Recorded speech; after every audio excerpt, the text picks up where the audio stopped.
Just be nice. The birds ago. 12, 11. No, 10. it's already going. You're too slow. Oh, is it? Okay. Yeah. Right. I'm We're going by already the live here. feed. Okay. We're Well, here. We're like I'm here. 30 I'm seconds here. in front. You're there. No, I'm here. No, I'm here. Oh, don't Now start that I'm again. here. Okay. Now I'm there. Okay. No, you're there. Paul, I'm here. So Paul's got a Look question. around, around, around. Alan singing. Oh, Alan. There, Alan singing Queen. I fixed him. Mom, Alan singing. So we got a clue for this J I was something wondering how long it'd B take you to notice. something person, Paul. Mm-hmm. He's the longest serving president of the Royal Society. Okay. Interesting. Longest serving president. The Royal And he's a naturalist. Yeah. Can I answer? Can I put the clue in? If I can Probably spell it. mentioned it last week, didn't we? Probably. No, I'm gonna spell this if I can.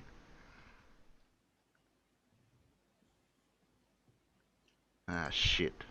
How do you spell it? Wait a minute, I'll fix up the spelling later. Yeah. Who cares about spelling? Is correct, Terry. Oh, well done. Good on you, Terry. Hey, see? General knowledge quiz works well with me. What a champ, eh? Did anyone get it out in the peanut gallery, or they didn't actually hear it? Anyone else going to answer it out in the peanut gallery? I say, Terry, I am suitably impressed. Yeah, very. And they were very vague clues too. Yeah. You want to know how I knew? No. Yes. Okay. I won't tell you then. No, I mean, yes. That's what he meant to say. Sorry, I was answering a different question. Then I realised what you'd asked and thought, no, yes, I do want to know how you knew. Because I was going to say, no, I didn't know how you knew. When he said the Royal Society, I went, okay. I'm thinking back like 1800s sort of period. Yeah. And then when naturalist, there we go.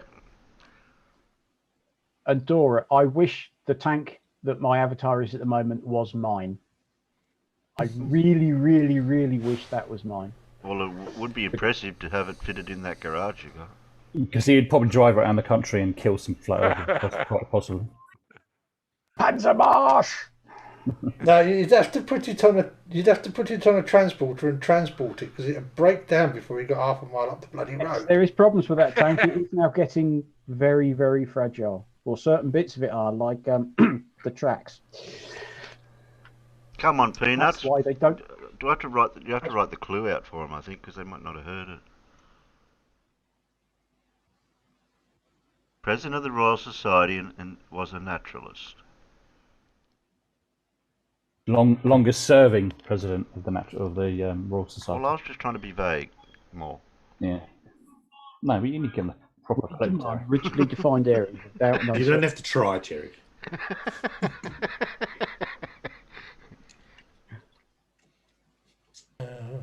I think Dora's remembering watching the Kenny Everett video show. Yes.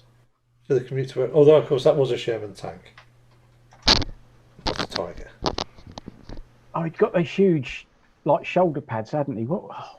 Yeah. I can't remember the character's name now. God, so No. The only thing I can really remember about the Not 9 O'Clock News was they did a song called I Like Trucking. I remember that. Remember that? That was on the album Hedgehog Sandwich. Yeah, that was it. Yeah. I like trucking. And I like trucking. I like trucking and I like to truck. No. Yes. That's what I can remember. Yes. Don't sing. However, that was not the 9 o'clock news and not the Kenny Everett television show. Yeah. Yeah, Kenny was with that Sherman tank. It was just perfect. Yes, Elmage, you could make many things flat with a Tiger tank. Yes, I mean, Yes, it's exactly. only a little cat. It only weighs. You're not going to make the Earth flat though, but you can make everything else flat. Oh, I don't know. It flattened out a lot of features. I mean, fully loaded for combat, it's 57 tons. Sure, nothing. And those tracks are sort of nearly a metre wide each. Not quite. That's about 750, 800 mil wide each. I mean, it's quite an impressive chunk of metal. And that's the little one. Oh, okay. Put it next to a King Tiger. I watched a YouTube video of a bloke with a tank. I don't know what model it was, but they're trying to do the hill climb with it. Didn't quite make it.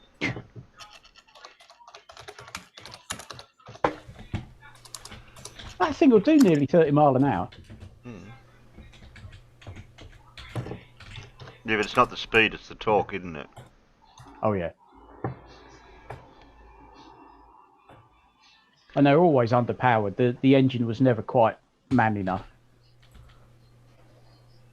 Yeah, but that was fully loaded with all its ammo, though, wouldn't it? Like, that's when you what you gauge it on. Being underpowered.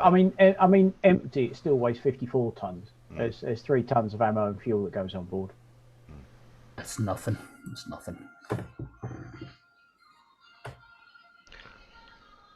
Now, I didn't get to do a lot of homework, so I'll get into trouble for that. But I was going to do what the thumbnail image that I put up to do with navigation. So Has somebody got a TV on in the background? not me. Sorry, that was me on mute. That's my stepson, and on mute. It's coming through a little bit, but not too bad. Yeah, it wasn't too bad, but yeah, you could hear it. Yeah. So I was trying to find something to do with the compass that enveloped the time period of its inception, but a lot of the stuff I found was either too brief or progressed into the modern era too much, and I just wanted to keep it back then. So we can try this one to read a bit. I don't know. I'll show you how much of it there is. Yeah.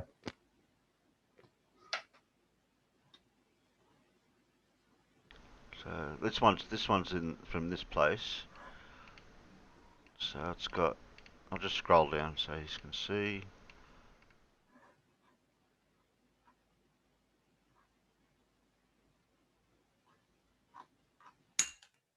And then it gets into the modern ones. Mm-hmm. So we could probably go down to the modern one, because then it gets into solid state, bearing, correction. But it's probably all relevant though, really, isn't it? Yeah, I suppose. Yeah. Well, it depends how far you want to go or how modern you want to get. Yeah. Well, I'm trying to stick back to the 1800s era. I suppose we could go just down to. What did I say? There. That's a construction of a simple compass. Modern liquid fill compasses. Something about that one. Well, seeing how the story goes as we're reading it, we'll know what we're getting. Question independent. Okay. A lot of information here that I don't really know. Okay. Now, I don't know what's going to happen if we try to make it bigger. That's at 110. Bigger. Yeah, bigger. Yeah, that's a word, isn't it? It is now. Yeah. Okay, we'll just see how that looks out there. And that fits in. A little bit bigger. Okay, compass. John says, remember, no videos from anyone else on automobile. No, it wasn't on automobiles, John. It was trains.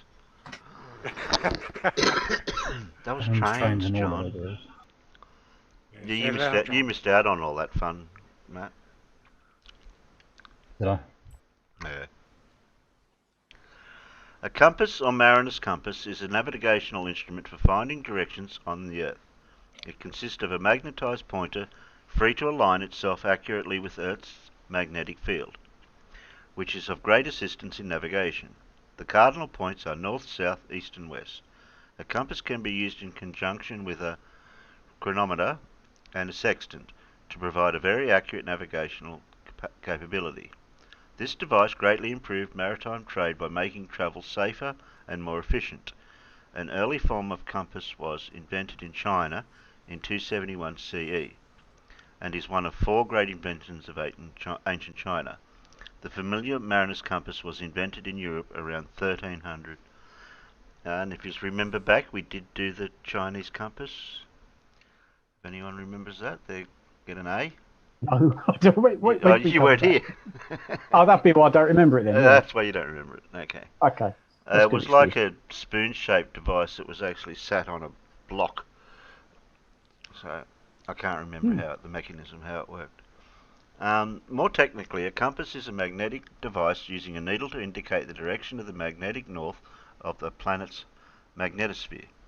Any instrument with a magnetized bar or needle turning freely upon a pivot and pointing in a northerly and southerly direction can be considered a compass. A compass dial is a small pocket compass with a sundial. A variation compass is a specific instrument with a delicate construction. Is used by observing variations of the needle. A gyro compass or astro compass can also be used to ascertain true north. Ascertain. Is it ascertain? Yeah, ascertain isn't. I'm not even sure that's a word. Ascertain, yes, it is. Ascertain. It's supposed to be ascertain, yeah. True north. History of the navigational compass. Prehistory.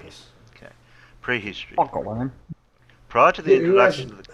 Sorry? Okay.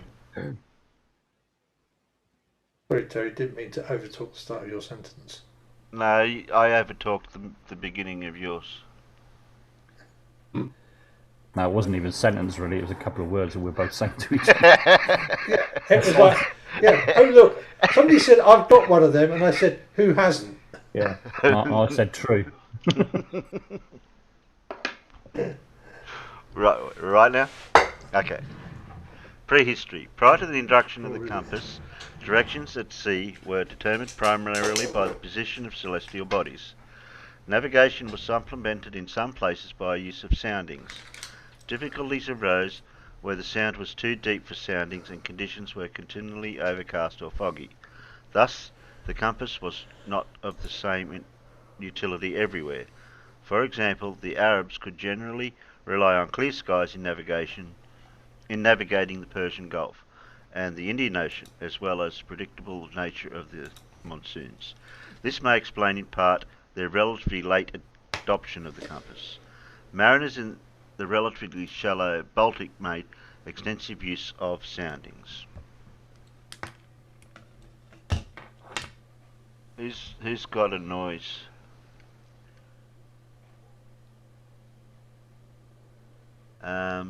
Developments in Chinese. Due to the place of its first appearance, most scholars credit at present the invention of the compass to China, since there have been frequent confusion as to when a compass was introduced for the first time. It may be appropriate to list the important events leading up to its invention in chronological order. The earliest Chinese literary reference to magnetism lies in the 4th century BCE book called Book of the Devil Valley Master. I'm not going to read the Chinese symbols though. No, these are just references. Yeah, the Lodestone made iron came in artifacts of it.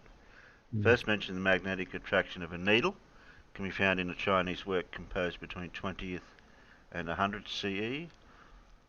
Earliest reference to a magnetic device as a direction finder is recorded in a Song Dynasty book dated to 1040-1044. Here we find a description of an iron sound south-pointing fish floating on a bowl of water, aligning itself to the south. The device is recommended as a means of orientation in the obscurity of the night. There is, however, no mention of use for navigation nor how the fish was magnetised. The first incontestable reference to a magnetized needle in Chinese literature appears in late as 1086. The Dream Pool essay, written by Song Dynasty scholar Shen Ku, contained a detailed description of how geomancers magnetized a needle by rubbing its tip with a lodestone, hung the magnetic needle with one single strand of silk with a bit of wax attached to the centre of the needle. Shen Ku pointed out the needle prepared this way sometimes pointed south, sometimes north.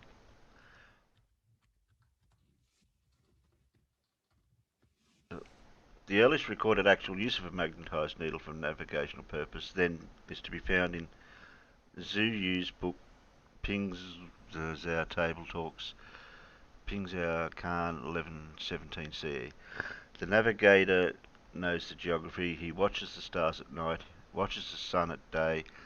When it is dark and cloudy, he watches the compass. Pilot's Compass Handbook titled Shen Feng, that person, song. Fair Winds for Escort in the Oxford Bodleian Library contained great details of the use of compass in navigation. Early records show a spoon-shaped compass made a lodestone or magnetised one, referred to as a south pointer. That's the one this is the one I think I was mentioning about, the spoon-shaped one. Dating back to some time during the Han Dynasty, 2nd century BC to 2nd century CE, the spoon-shaped instrument was placed on a cast bronze plate called a heaven plate, or diviner's board, that had 8 trigrams of the one Ching, I don't know what that means, as well as the 24 directions based on the constellations. I Ching, yeah, I was trying to work out what it meant. And the 28 lunar mansions based on the constellations dividing the equator. Often the Big Dipper, Great Bear, was drawn within the centre disk. The square symbolised Earth and the circular disc symbolised heaven. Upon these were inscribed the azimuthal points relating to the constellation. Its primary use was that of geomancy,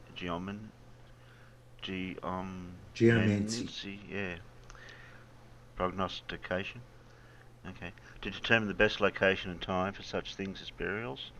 In a culture that placed extreme importance on reverence for ancestors, this remained an important tool well into the 19th century.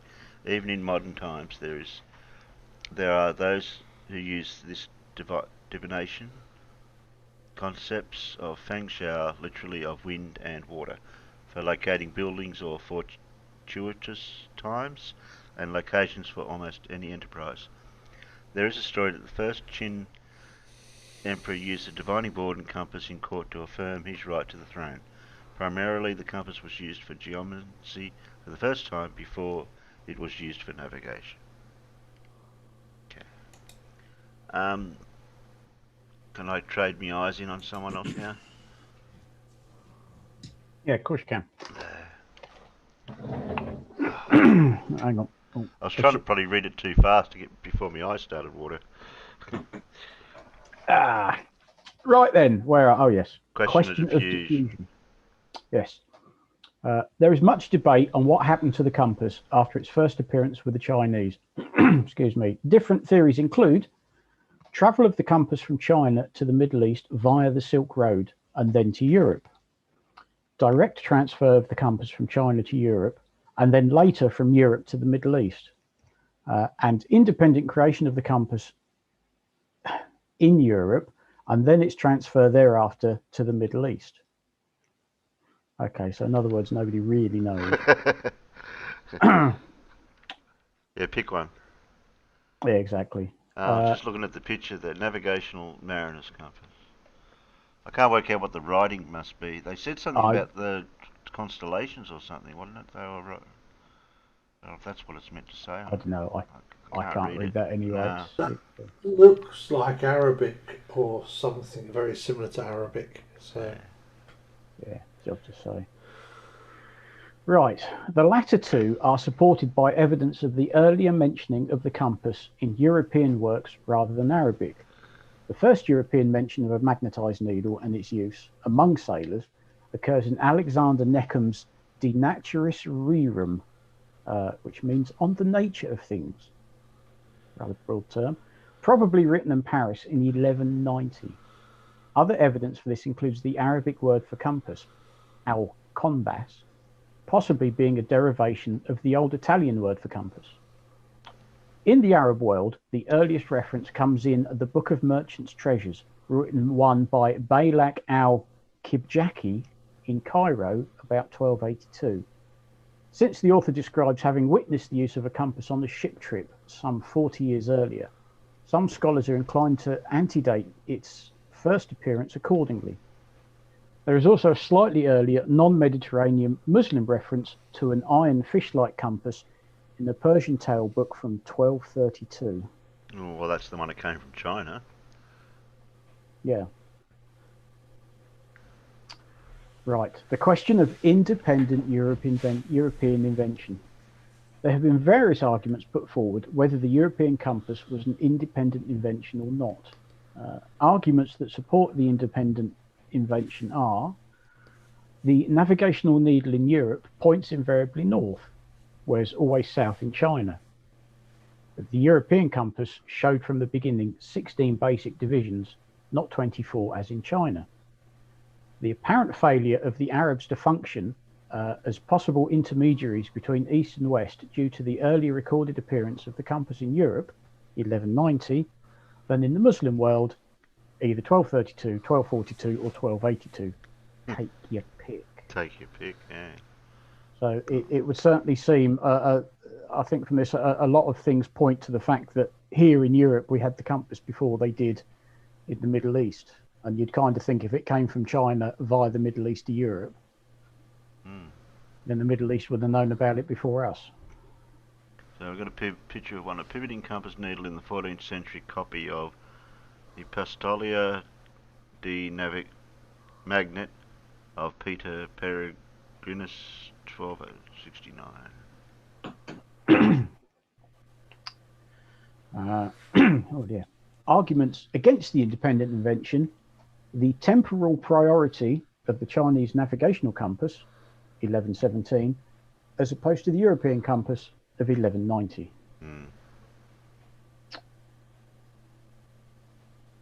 Right. Impact in the Mediterranean. What, meteor? In the Mediterranean, the practice from ancient times has been to curtail sea travel between October and April, due in part to the lack of dependable clear skies during the Mediterranean winter. And much of the sea is too deep for soundings. I thought it was quite shallow. With improvements in dead reckoning methods and the development of better charts, this changed during the second half of the 13th century. By around 1290, the sailing season could start in late January or February and end in December. Well, it's not much of a break at all.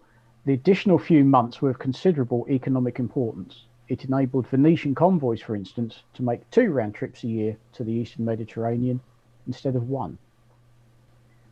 Around the time Europeans learned of the compass, traffic between the Mediterranean and northern Europe increased, and one factor may be that the compass made traversal of the Bay of Biscay safer and easier.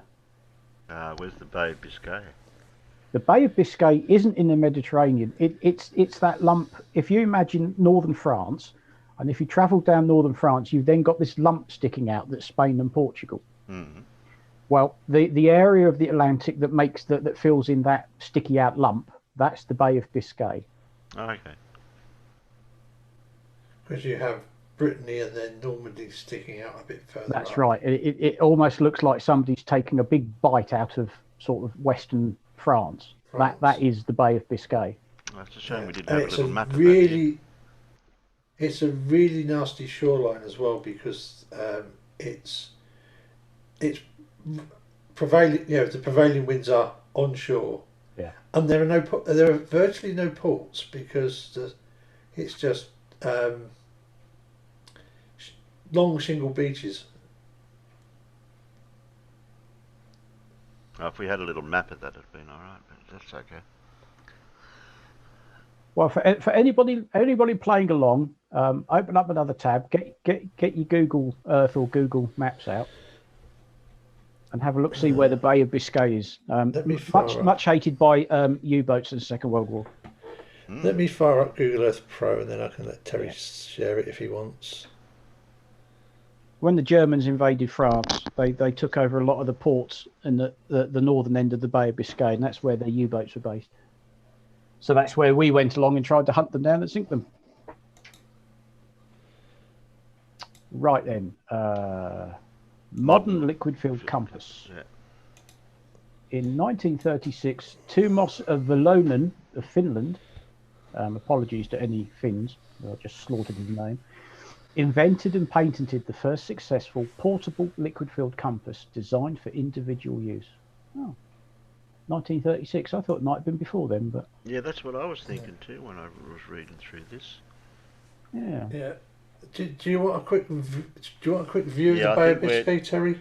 Yeah, I'm just checking this. Well, we're nearly finished here because then we get into the modern era, and that's where it ends really. We've only just got this little bit to go. Right, you want me to finish it off? do you? Yeah, we'll just finish this off and then. Yep.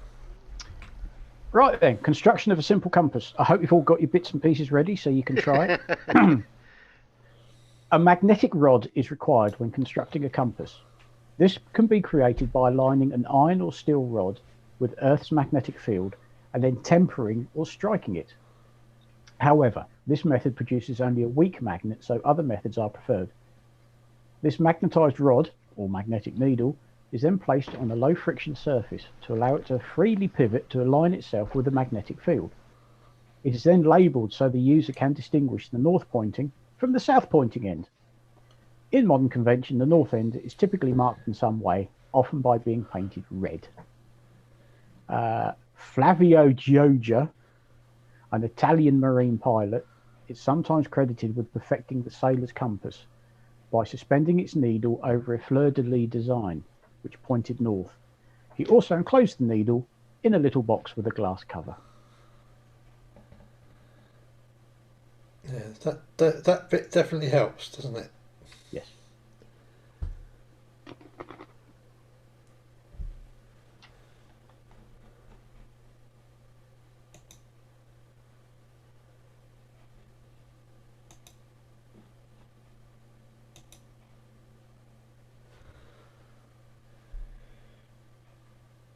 And there it is.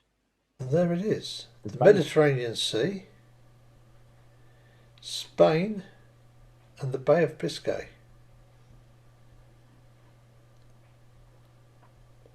And that lee shore is Exciting. was absolutely terrible for a lot of shipwrecks. Yes. But you can see the middle of, especially the end that's past Italy up to the Levant, is quite deep in the middle. Mm.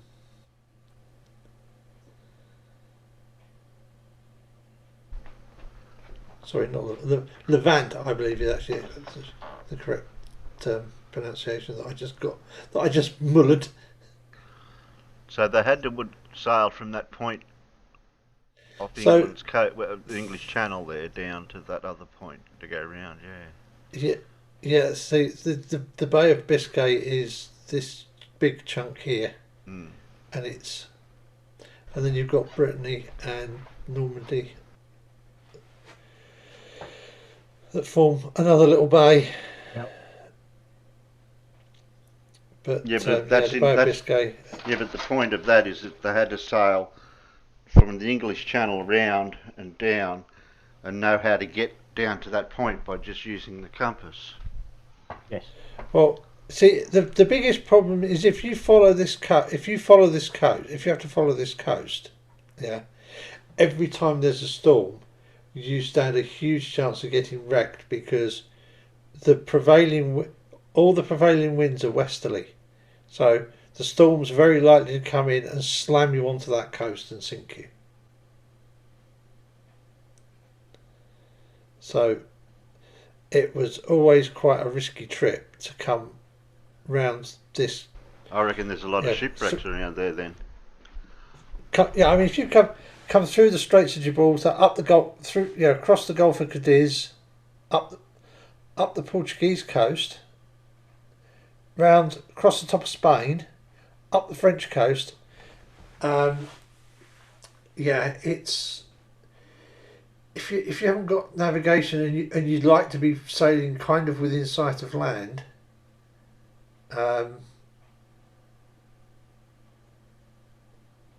you're taking a chance, because there's so few places that, you know, if the weather starts to go, there isn't really anywhere you can pull in and be protected.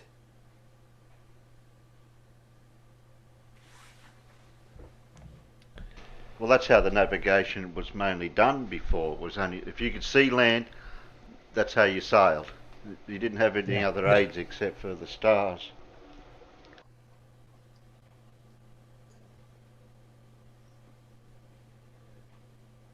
But so They navigate pretty well with the stars, though. If you can see them. yeah, that's you the see problem. them. If you can Yeah. see them, Yeah.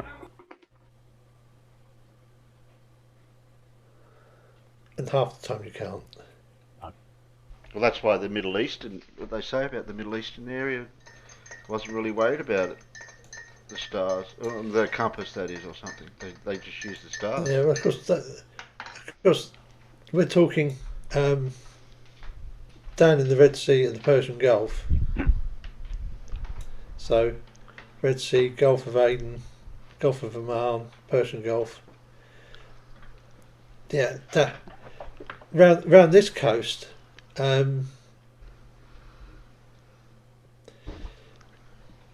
it's not nearly so bad because the weather's much better most of the time. But there'd be pirates there. Well, of course there'd be pirates there. No, they're all in the Caribbean, surely. Well, we'll probably find out about all that later when we start working out There've been how they. there've been travel. pirates off the. I think there've been pirates off pirates off the Horn of Africa since there's been commercial flipping trading by sea in that region. Yeah, but they didn't have AK-47s and RPGs No, they didn't. in those days. And high-speed ribs. Well, actually, they Correct. used to use cork and iron needle navigation. Oh, and, yeah. and when you use the cork and the iron Are needle, you on a delay, John? yeah, I am. Oh, okay.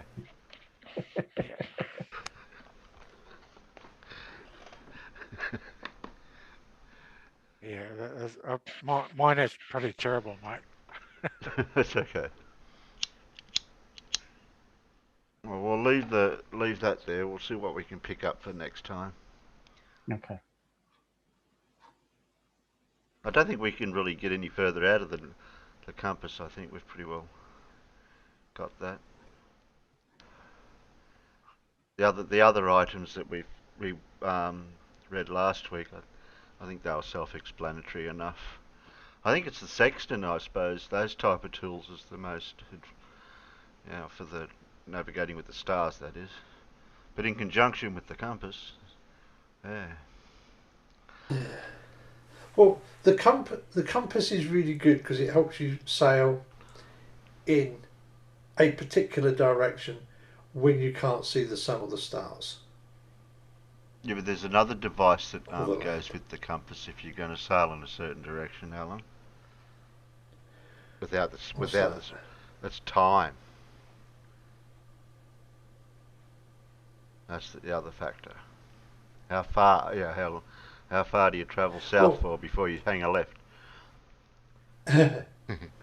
Yeah, I mean,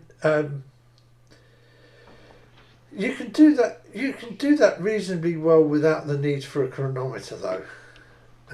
You need the chronometer. You really need for finding your longitude, but you can estimate your.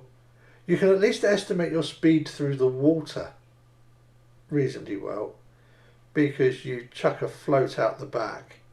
Yeah, the rope with the knots on it. Yeah. With the That's where string they with get the knots word, on it. and that's the word they get knots from, isn't it? It is indeed. But you make the. It's fortunate that they can make the timing on that be not, you can get a decent estimation of the speed without having to be super accurate on the length of time. Now, Phil, don't pick on my resident flurfer, Gary.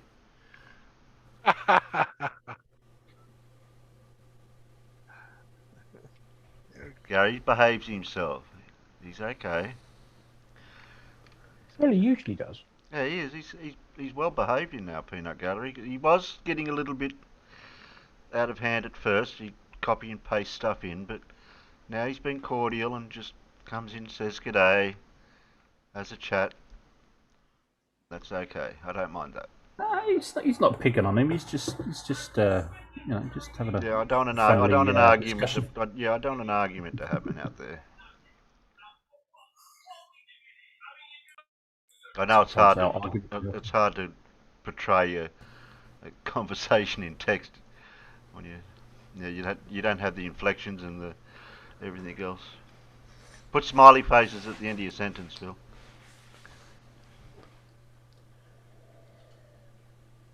Do we have any easy quiz this week?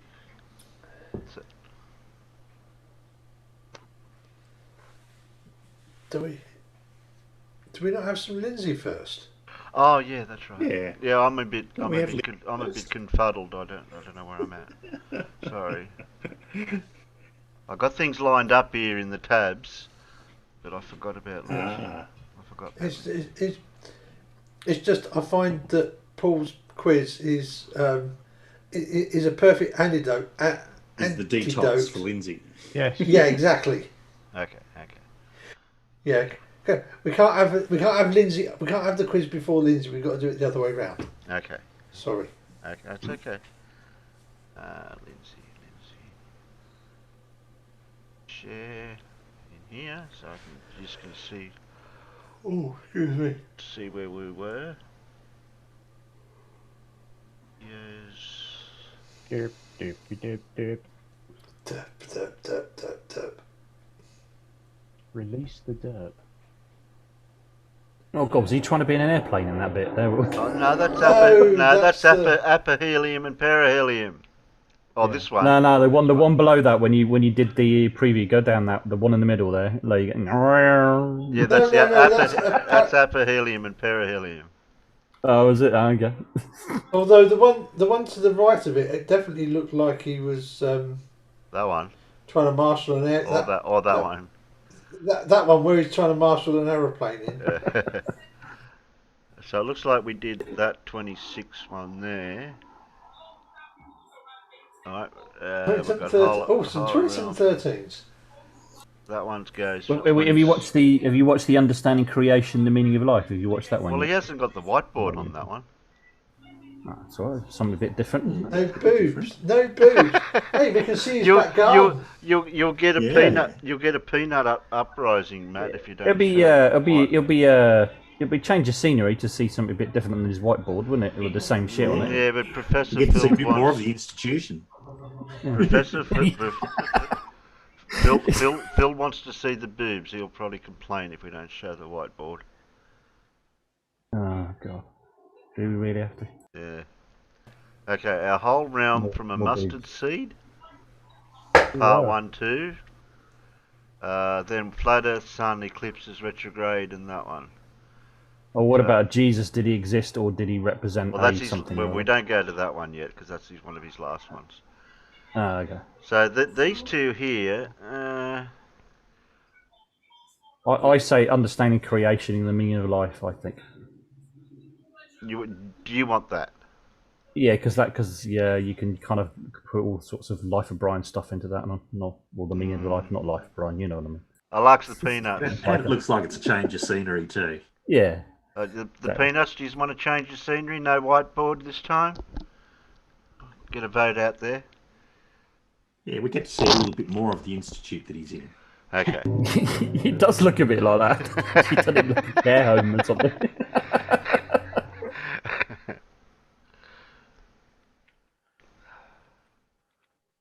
Okay. Right, there you 27 minutes 14 seconds. 27 minutes and 13 seconds. You went far off, John Rapp. Close.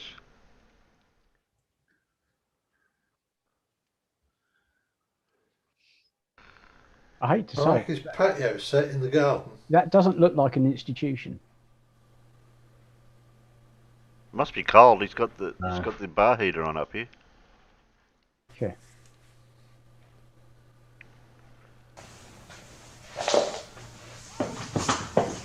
Welcome. I thought, Hey, Lindsay. you know, when I sit here and think of things, I've got all this information coming through my head, and I can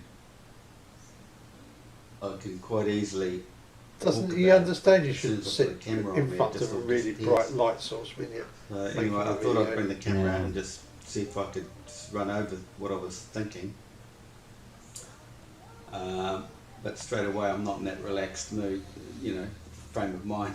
It doesn't come out the same as if I didn't have the camera on me. But what I was trying to explain to myself, or try to, you know, think of how to Explain to himself. about this. Nobody else to realm we explain live it to. Nobody else that lives in, in. this world we live in, and how we've come down. Well, it was about creation, how we were formed, basically, and it was pretty much like this. So we were always up there in That's spirit. that shit bad We're always timing. there. The energy Sorry, is Dad. always there. But we sort of come into the physical realm. We just come down and we just appeared at creation, man. Oh, we just suddenly That's just where it appeared, all did started we? when, Bing! Human beings. Wow. there's this YouTube site, Flat Earth, Flat Water.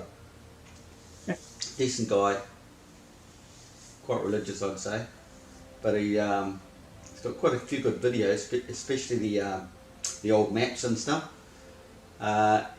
And he's a good reader, and he reads a lot of the stories out. And one of them was about the I think it was the Adam and Eve story, where, and at one part, Adam was happy, so he beat his chest.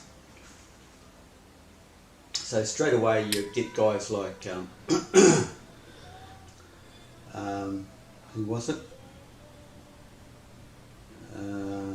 You know, the guy, Ah, Evolution. said I forgot. Evolution. Can't even think of the name.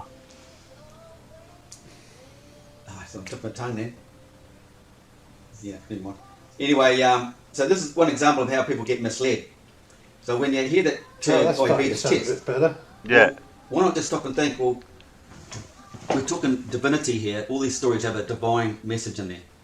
So you think, hang on, we're not monkeys. We didn't come from monkeys. How else Well, can no, that we know. be interpreted? We know he Then you didn't come think, from monkeys. wow, beating at the chest, No, the heart rushing, a rush of adrenaline, heart pumping. Oh my, in awe of something. He's realised something. I tell you, I get that all the time. So when I figure stuff out, I think, oh my god, oh, shaka like this, oh, greenhouse like this, oh, how do I know this stuff, you know? So think of it like that. No, you didn't go, no. Oh, jeez, that rush of oxygen just made me like it. But that's basically it, okay? So then I went from there and realised creation, how we were formed. We came down from heaven and formed our bodies, just like in Star Trek. It's that fast. In Star It's Trek. to do with the light and frequencies. All started. And the earth separate and the sky separated. The light was created. You know, it's just like, I think I've done a video on Genesis, the creation story. It works exactly like that. But you've got to think. And I've described it, how it all separates. And the sun is formed, it creates the heat, creates the moisture, rises the moisture, creates the firmament, different gases, pressure layers, density. There's nothing hard up above us. There's no solid dome. There's nothing solid above us. It's all heavenly, divine, spiritual, non-physical. We're in the physical world down here. And it's only physical to us because of our 5 senses. So where was I going with this? So this is us. For some reason, it's like a game. Death wants his We've been pills. brought down from heaven, from the non-physical, into hell. This is hell. We've come down. Hell, I mean, it's a harsh word, but it's just the different polarities. Hell and heaven. Positive, negative, whatever. And hell's about being in the red. your lower chakras right down here in your sacrum. You know, you got your dung hole down there. So this is the lowest you can go. You can go right down through it to the bottom of the ocean. It's the lowest we can get on Earth. Well, unless you dig a flipping big hole somewhere lower than that. I don't know. Anyway, but we come down physically, but we are to elevate back up spiritually. And it's a journey, and this is our goal in life. And this reminds me of the game Snakes and Ladders. This is probably where the game came from, Snakes and Ladders. Snakes represents the magnetic field. It's a good thing. It's not an evil thing. That will elevate you, because it's the magnetic field of the moon in conjunction, full moon, low to earth, in conjunction with the earth magnetic field. You are in between there. You get the connection. It's your brain. So it's all good. There's other stories attached to that, like with the Milky Way, or the constellation that has that snake in there. I don't know what that is, but you've got to realise that when they talk about the serpent and snake on Earth, it's the Earth's magnetic field, and it's a good thing for the human. It's like the EMF, the invisible part of it, our connection, because we're as in physical humans. Then you have the sun, you see the moon, but the snake you do not see. You do not see the magnetic field, and that's the secret. That's the part we do not understand. That's the physical realm. So, and you look and you read the like in the Bible, then the Old Testament. It's all about, they're saying this. The story is just like Jesus' story. It's about those individuals who've gained that spiritual awakening, but they're still down here in the physical world until you die. You're stuck here, and it's a wild ride. Snakes and ladders. You'll climb the ladder and you'll slide back down. But oops, I've reversed the snakes and ladder story, haven't I? Well, I'm right about the snake, but they just used it in that way where you'll slide back down the snake. Well, that's all religion, isn't it? They make out the snake, the serpent, as evil, don't they? Well, it's all back to front. I don't know. Somehow the dumb human mind has spun everything around to make everything seem evil on Earth, and it's not. So you'll climb the ladder, and you'll backslide a little bit, but the idea is to get back up there spiritually. Elevate yourself above the average human, because we're all born into darkness down here in the physical world. We are born brain dead. So you can't just go out there and tell people they're brain dead. You can keep it within yourself. You have to elevate yourself above these people. 95% of the stuff in this world is lies. You've been taught lies. Everything is lie. And when you wake up and realise, my God, these people are thick as pig dung. They don't see the lie. They just don't see it. They're blind to it. And they follow blindly. You've got the Pied Piper story, haven't you? Just like rats falling off the cliff, following the evil doers. You've got to elevate yourself above that. But you can't think being here is an evil place. It's not. It's a beautiful place, but it's basically testing you, hanging out with these brain dead and the evil. But you go within. You don't let that affect you. You stay within. Seek out your twin brother, the spiritual side, and elevate yourself back up. This is right, like rising your chakras, the Kundalini. You get back up there, and you can get to the apex, and bingo, things happen. This is and then you think of the moon coming in, phasing solid down into the physical world, phasing back out to the non-physical. And what does it do when it's phasing out to the non-physical? It disappears. It disappears and goes into the sun. And that's when all the spiritual stuff is happening. Especially when it comes to the solar eclipse, when the planets are aligned, when the frequency is right. Bingo, that affects the human brain, a particular person who's in that frequency, in that place, state of consciousness. And he wakes up into the divine world. And he knows he's separated. This is being kicked out of the garden. This is a really confusing story, right? Especially the Adam and Eve story, when you've basically been kicked out of this garden, the heavenly garden. Well, you haven't been kicked out, but for some reason you've been brought into the physical world. And you've got to work your way back to the spirit world. But religion has us down here in the Garden of Eden. Eden meaning a watered garden. There's all water, the firmament's all water, atmospheric moisture. So we've got to listen to another 10 minutes of him preaching. Water's above, and you've got seawater down here. It's all about water. Probably. So I would prefer not to. Yeah, that's why I didn't think this one was going to be Lost any it. good. You can blame someone. So, Yeah, we know who to where blame. you lost Yeah, it? we know who to blame. Where was I? Physical world. And it's Elevator. just really annoying me that you Elevator. can't actually see him because Get to the spiritual world. who sits in front of the bloody window like that? Yeah. I wasn't the only one that thought it'd be a good idea to have that one. Okay, let's go back to the solar eclipse. The moon, It's not entirely. It's not entirely my fault. If you're in the right place, Really? you Who will else have wanted your Paul did. lost it. Paul did. future above the common. So did you not hear Paul agreeing early on that he wanted it as Oh, well? okay. You'll understand how. Well, I had You'll Phil understand complaining. I knew you'd upset Phil. And it's just a glorious thing. We'll play a different one then. Oh, that's right. Being kicked out of heaven. What, 2? I'm not sure if you're kicked out of heaven, but you've been given this task to come down here. You can fast forward the second one. Fast forward the second one because it's not going to make any difference, is it? And I missed half of this because I was downstairs making the You've coffee. been brought down here. But once you wake up, You're a lucky and bugger, you you eat are. from the apple that you were told not to, you'll Yeah. surely die. You'll If kick I'd out have of heaven, realised, I you would have leave. actually gone and made myself a sandwich. All these while I people down was, here, you've while come up here, on. you've realised these people Yeah, are sorry, half John. We were brain trying to criticise or dead. critique Like I say, or you can't comment, tell but us, and we then may as they well feel just that talk they're over it dictate. because he's not saying You see anything the that. truth. And you've risen up. And so you've come away He's from their not way of thinking. saying so you've kicked out anything of that the makes garden. any sense about And it can at be any a level bit whatsoever. daunting. Yeah, Yeah. he's not, Someone just he's told not you saying it's anything we quite can depressing. criticise. If you lose, Well, I mean, you never talk Side of sense. where you are. No, mate. No, because you're but I separated, mean, you you want, know, want to go back. there But isn't this going back anything to this even really to old point and laugh at, authentic is world, there? No. It's also the story of going back to heaven where you came from. You just want to laugh at his boobs, don't you? Just That's what it think is. of what's the movie? And his orifices. Tornado.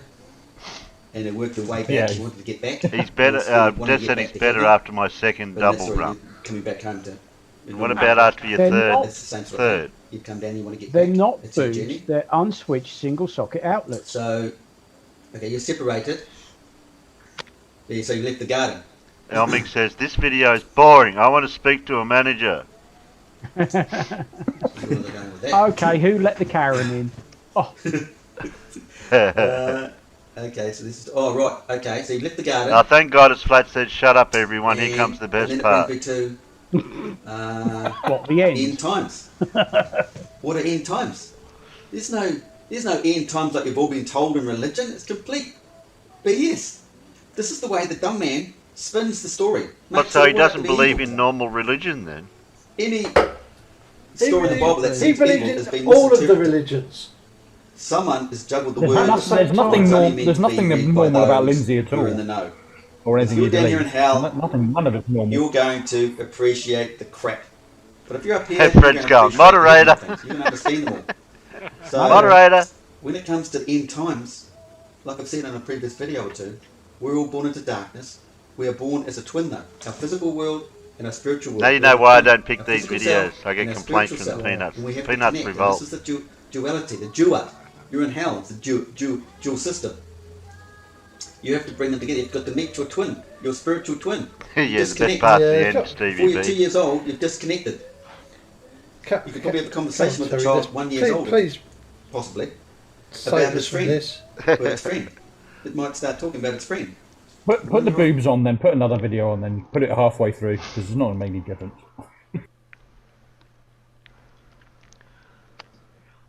Yeah, that's why I didn't really want to play that one, because I didn't think it'd be interesting.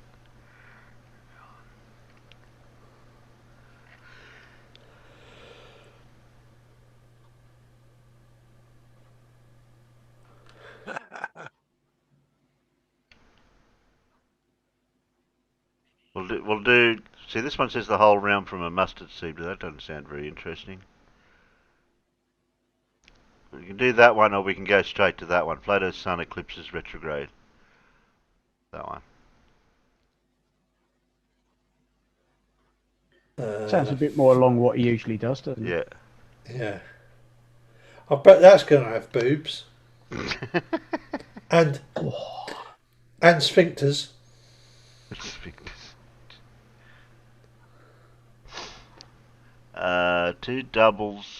Two doubles of this rum is usually enough to make anything okay. I'm thinking about another half for Lindsay though. Yeah, sounds about right. Okay.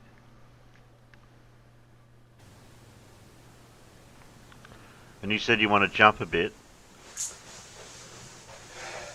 Welcome. Just make sure you put Today it on I've been 1.25, spending a lot of Terry. time trying to figure out how to explain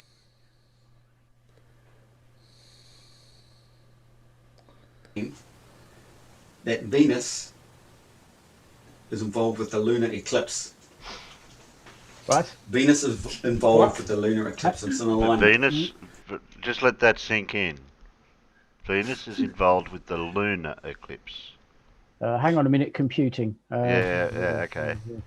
Well, I've carry the two. No, that doesn't work. Okay. Does It not does like lies, all lies. The solar eclipse has an alignment with Mercury. And no one... What? He just said one and now he said the other. No. No. Yeah, that's it. No. is agreeing with me. So I have to I try and think explain Venus it. was lunar eclipse, Mercury was solar eclipse. Oh, okay. So one thing's led to another.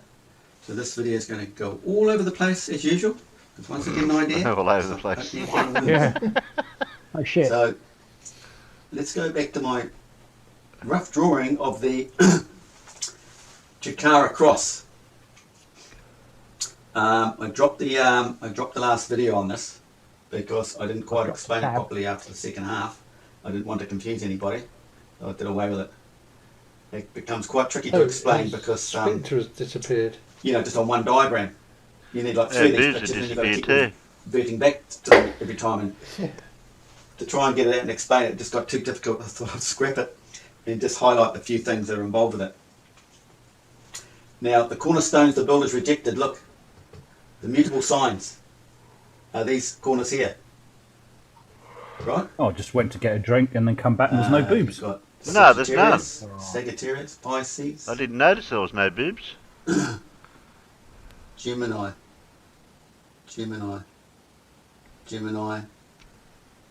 and is it Virgo? Virgo, isn't it? Virgo moves into Virgo. Yeah. So you look at this, the capstones. The capstones. The corners the builders rejected. But we don't have the capstone on Kefri. Kefri. Why it's missing on Kefri is because it's the moon pyramid. If it was supposed to have a golden capstone, it would be on Kefri because that's the pyramid of the sun. So it never had a gold capstone. It's just telling us we're missing the capstone the builders rejected. It's these points here. I meant to research this, but I'm thinking, like once I start getting into something, synchronicity kicks in. And wherever I turn when I watch a video or whatever, it's always involved something to do with whatever I'm working on. And what do? I get about 2 minutes of video that just happen to come up when I'm scrolling through the YouTube, and there's Santos mentions cardinal and saints. He knows what he's talking about, but he just doesn't have the model I've got here. These are the cardinal points. These capstones would probably represent the saints, the non-physical, like the physical cardinals, the saints. They've already ascended, become gods, and this is what happens here. They become gods. Oh, God. And these What's points. the title of this supposed to be? Well, Flat moving on Earth from Sun, there now. eclipses retrograde and it's the about the capstone. lunar eclipse. The moon down here in Sagittarius, lining up through the centre. And up here we've got the Gemini. It was in May 26. Capstone, Oh, Alan's capstone. got his cock womble up. And I can't see that. how it involves Venus. So trying to explain how it involves Venus. And the only thing that was coming the way, there's several ways it was coming to me, is first of all you have to realise everything is blown up. Everything's a projection, a massive projection. Not many people realise this, but there's a I should have got some more information on that regarding the mustard seed that moves the mountain. If you have like What? a mustard seed of What? whatever, you can move the mountain. Mustard Now, seed that doesn't moves a move mountain. me apparently. faith, Never heard On that the one. same- I thought it was Mohammed in the mountain or something. lines of things.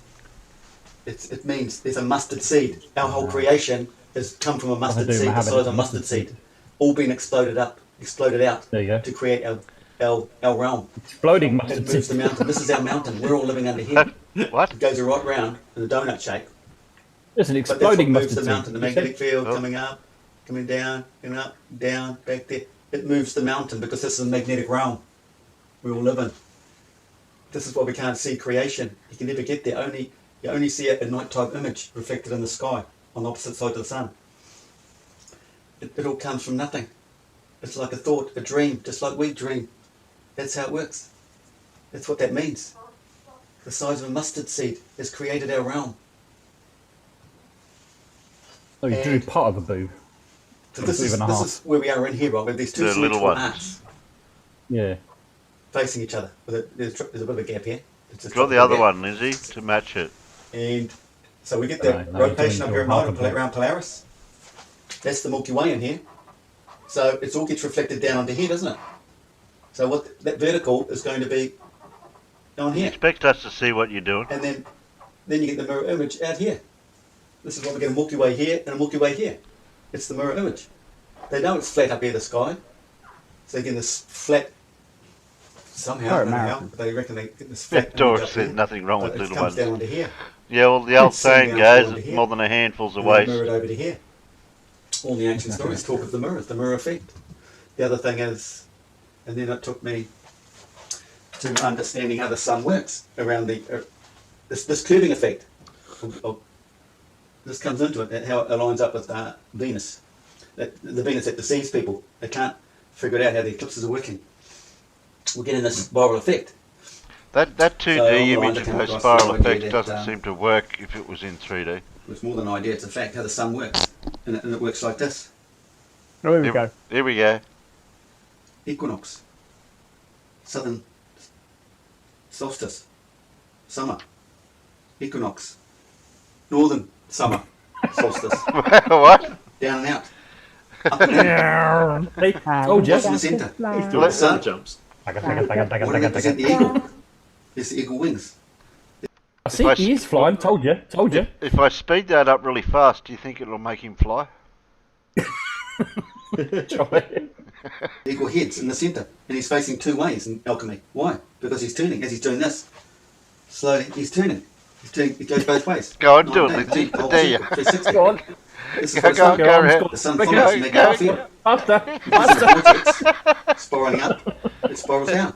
This is it. Your It's cliff turning takeoff. around the vortex. Well, that's his spiraling up. propeller and that's his It wing. goes so high, Yeah. it keeps going. There we and go. it spirals back down again. Now just go. This is all the birds you see in alchemy and all the ancient pictures, Taxi to runway 12. Egyptian, whatever. Cleared for We're sitting takeoff. on the desk here. What's in the centre? We've got the sun.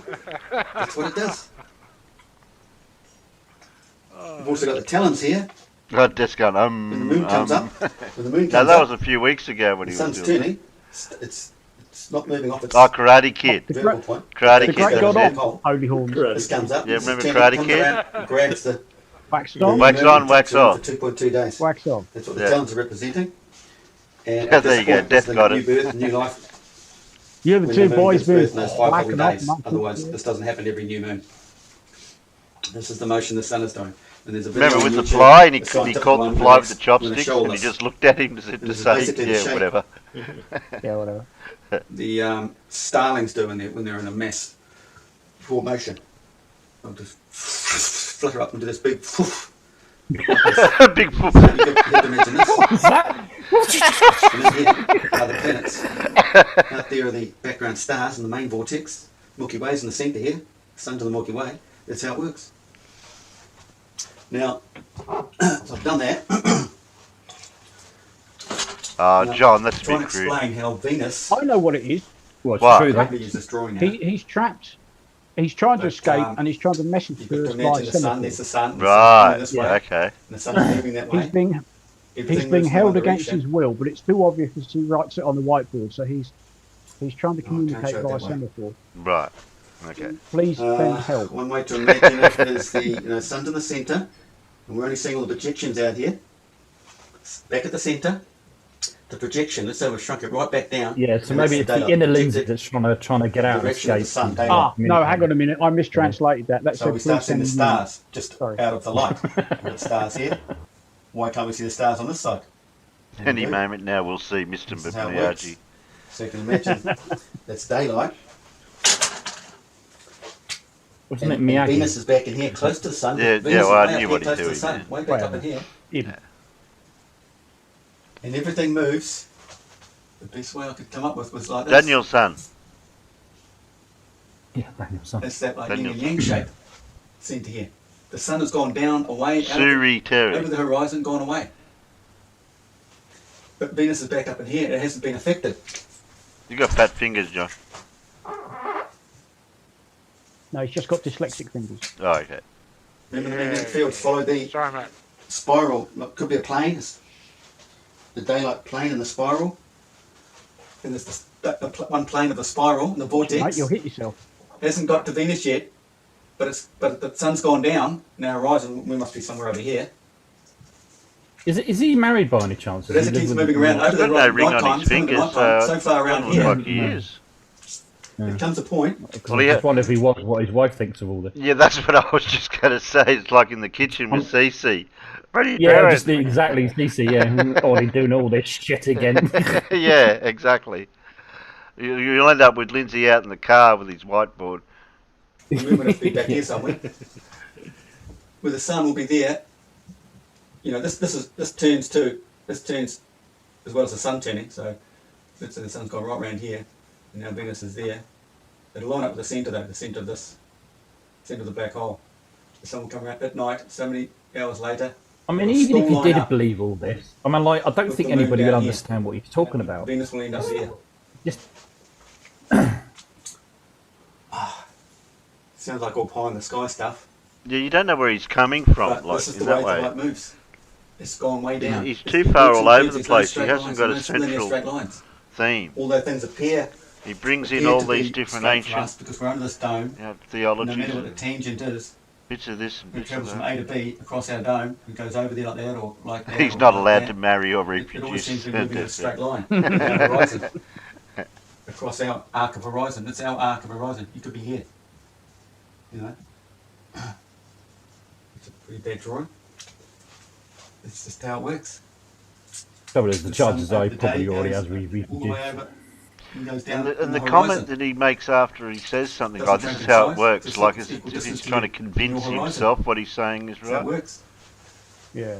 So I'm telling you, it's got to be some system to work it out more accurately. But Venus, pick up all the stuff from all the ancient writings, all their knowledge. It's written. Venus, the female, is for the female. Is that lunar eclipses? Mercury will line up for the It is written, therefore it is solar the truth. eclipses. Because of this effect, is our gates or What, so if I write horizon or something whatever, down, it becomes you true? won't get Venus here like Yeah, of that. course. Yeah, okay, Not we'll like do that. So it's Okay, the There's no modern, idea to with Mars, maybe. the modern version of that is Or, to do you know, a it's just YouTube how- video, mate. You not know that? Maybe Yeah. not quite on track, but If it's in a YouTube video, It's it the way it must is. be true. Yeah, flat earthers Speak swear things to by the him. dead straight. Everything is moving like this, and everything swings I around, will wake up tomorrow and know what spirals we out will of the do. centre. Ah. Everything spirals Well, out from the no, centre. turn that into you saying the you moon saying does that in a over the YouTube month. video and it'll come true. The sun's projection does over the It year. will. So our daylight projection will do the same thing. There's a daylight projection spiral, moon spiral, and the yearly sun spiral. And this here, you look up Venus. Science will tell you Venus has passed superior conjunction, appearing, note they put in brackets, appearing to go behind the sun on the 26th of March. Invisible in the day glare of the sun. So in fact what it's done, Yeah, but which part of it's coming science in tells front you of the that? sun. It's Not not just behind the science. sun. You can't. Behind the sun is You not. can't. You can't just say a statement. Science tells you something. You have to know which science, which of the sciences is he telling you? You'll see it at night. Yeah, it's a bit like when you get the You don't odd see flat it earther full or some expert says, I'm a scientist. What are you scientist? What are you scientist in? I'm just Yeah. a scientist. Yeah. Oh, yeah, okay. Awesome. It's full moon Venus in the middle of the day. It's dissolved away at the back of the sun. It's opposite to the moon. So So invisible in the day glare of the sun, and slow course towards the east. Why? Because the sun is moving faster ahead of it now. So if the sun's moving around quicker, it's making this appear to go this way, isn't it? No, it's just leaving it behind, because they're not talking about the sun moving. They don't want you to think the sun is moving. They want you to think the sun is at rest. When everything's there for Earth, Earth is at rest. Earth is the state of inertia at rest. Just like the human brain, consciousness has to be at state of What's rest. that, geocentric or something? What do they And call this it? is what it's The all Earth's about, meaning to centre? life. The connection between Yeah, Earth yeah, and the thank human you. brain. Earth's black hole, the human brain's black hole, state of rest. So that's how things work. But I've discovered a lot of things over the last month that's blowing me away. The capstones, working out how to draw this zodiac sign properly. You'll see the red lines here are representing the in between are the signs, and you take all the internals and the central point here. Is he taking? the- Do you think he's taking astrology literally and trying to think as the that width that's of how the things are? month, width of the Probably. months. Because somebody was on Brandon's Solar today, I eclipse think on it was the 6th Geo, of trying to bring September, stuff up about August up here, astrology kept stuff cornerstone. to do a flat Earth. And then you come around to the first full moon. I and then go think you're birth, correct special there, day. Terry. It's definitely a yes. What's that? To the astrology crap. Yeah. Here, 6th of September, you come right back to where the moon is. September 6th, the moon, 13.59 degrees. It's like a We'll go to mixture capstone. of like astrology and ancient philosophy and Indian and Chinese philosophy and a whole mixture of stuff, isn't it? It's just, Yeah. it makes no sense. And they could sprinkling the bullshit. And they're well, very large helping of bullshit, very big dollop of it, you know. But it makes it just like it's just a whole mix, midgepodge of just all kinds of stuff. Hodgepodge. Yes, Hodgepodge, Dave that's Ross, the it's the one, boob guy, but he's only got half a boob today. No, it's not right. Well, it's on the corner. Oh, it's different, maybe different. It's the corner. Oh, 'cause no, it's not the solar eclipse, though, is it? Yeah. So the solar eclipses, the lunar eclipses are the mutable capstone, cornerstones. Then this is the only one that has 17 days later. The one all the religions talk about. 17 days later is the from the eclipse to the 6th of September was first full moon, 17 days, and then it's 17 days from there to the equinox also. The bowing before the cross. Can you before the verify that? equilibrium. All the magic Of happens. course it is. Solar eclipses always happen on the new moon. Lunar eclipses always happen on the full moon. Mm. It's a 28-day cycle. So, yeah, work it out. It's going to be a fixed number of days to the next, from eclipse to full moon is a fixed number of days. It's always going to be the same. Before the cross. The sun dies on the cross, the S-U-N, but the magic here, a man dies before the cross, bows before the cross. So, here we go again, the sun again, projection, projected out, so it says projected right out to here, and it's moving that way. So it's highlighted, it's gone over the horizon, so it must highlight the Venus is back here. There's no direct sun on it yet, is there? So I Venus can't is out work here. out what he's pointing at. So we see There's it. something on the The there's sun's gone over something the supposed to horizon, be so on it's the not affecting whiteboard it, there. affecting it from our point of view. Can't It's gone over see. the other side of the world, Yeah. say. It's got Over the the window night. reflection on it. It actually lines up back through the centre of creation, the black hole centre. Now, I hope you've gone back and checked out the Flat Earth, Flat Water videos, all the videos and that, all No. the information regarding the No, centre we of Earth didn't. and that. Sorry, Very interesting. we're going to get into trouble for that. And some other details here. It's all interesting. No, I'm not So we've got interested. it. As the sun moves this way, Haven't done our going homework. around the No, sun we that way. didn't do the homework. No. it starts highlighting the stars on That's the what horizon. I was worried about last week. The In last show, front. you said, "Am I going to get tested on this?" And the quiz And was actually behind it, there's the sun. I thought I'd trick you and you go and watch all Lindsay videos going back. No, I thought Paul was going to do a quiz on this. You know. But then the sun's gone over the horizon. It goes. So there's the sun then. Okay.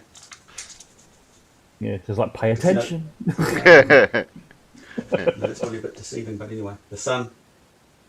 His model's interesting if we could just summarise it into one video and just have all the bits that he was talking about it edited into one explanation of how he presents his model that he thinks basically what the whole realm is. how it goes. The sun does its bit. Okay, you do that then, Terry. Yeah, sure. Venus is right up at the top. This is spiraling. The sun's spiraling out. You've got to be able to make sense of it in order to do Venus, that. Only yeah. put it And into then like it's around here. one explanation. Well, not but bang out none of their it line makes up. sense. With the centre. Anyway, back up here. What have we got here? We've got sun is moving at this height. So this is how that What height? obelisk works in the zodiac sign. Aries, Taurus, Gemini. And these mutable signs are always at the end of the season. At the top here. That's as far as I've got anyway. Sun is moving at this height. So the sun is going around. What height? It's like a Yeah, diaphragm. it still doesn't say. It's at a certain height. There he is Staying again. for a few days Quick, faster, John. before it starts Go on. getting to the Keep peak. flipping. So the peak, it's got to the top here, top of the zodiac sign, and there's the peak. Look, peak. Before it starts coming down again. What if you And drew the that eclipse was in there, thing it was around in the there, other way, so- Lindsay? It wouldn't match up then, would it? So the lunar eclipse was in there. In that I same- think I need my That's distance obvious. glasses. I think I need to move further away from the desk So, before I smash my face. Check out my obelisk videos. I'll tell you what, Alan. We'll get you That's it, one of those cycle helmets and some some now we can really do thick go mittens, to retrograde and then you'll be fine. without confusing myself. So you go right back to the centre of creation. I it's just all need one of happening. those special I'll put the picture down here. The sun is stop you turning. smashing your head. So you can imagine a view, the sun's coming around, everything else is moving Yeah, around. it's women. They look like Coming cycle around. In the helmets. secure don't they? unit. From Yeah, the yeah. perspective, if this comes a around, straight it's jacket, going to make then. the planet look as though it's going back this way. That'd help too, yeah. Night, day. See, the sun's coming Oh, around. night day. So you're obviously night, day down here somewhere. Not time. Sun's around the other side moving. This looks as though it's going this way, doesn't it? Yeah. Because the sun's going that way and it's going quicker. But then once all this starts, it's all still going this way though. Once it gets around further, and they'll get round here, like the sun's projected out here, that's there. All of a sudden, it looks like they're going the same way. They start going the same way. It's all about realising where this position the sun is. That way. It's the ray of the sun. So it's all relative to your perspective in the sun. Get it? That's retrograde. Some spinning ball believer wanted me to explain it. Off the top of my head, I couldn't explain it straight away. I'll know it today. I wish you would fly away, RSG. That'll do. I wish you would. Cheers. Thanks for watching. Oh, where's he gone? Oh, he's finished. Yeah.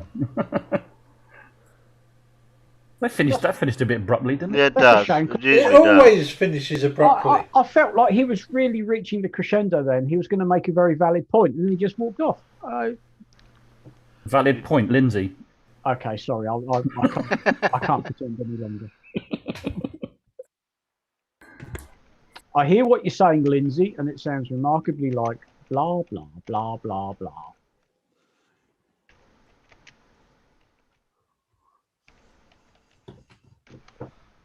Blah, blah, blah, blah, blah. That's it, yeah. Blah, blah, blah, blah, blah. Blah, blah, blah, blah, blah, blah, blah. I'm actually, that's actually a quote from a Blah, blah, blah, blah, blah, blah, blah, blah. when they're doing up other people's houses.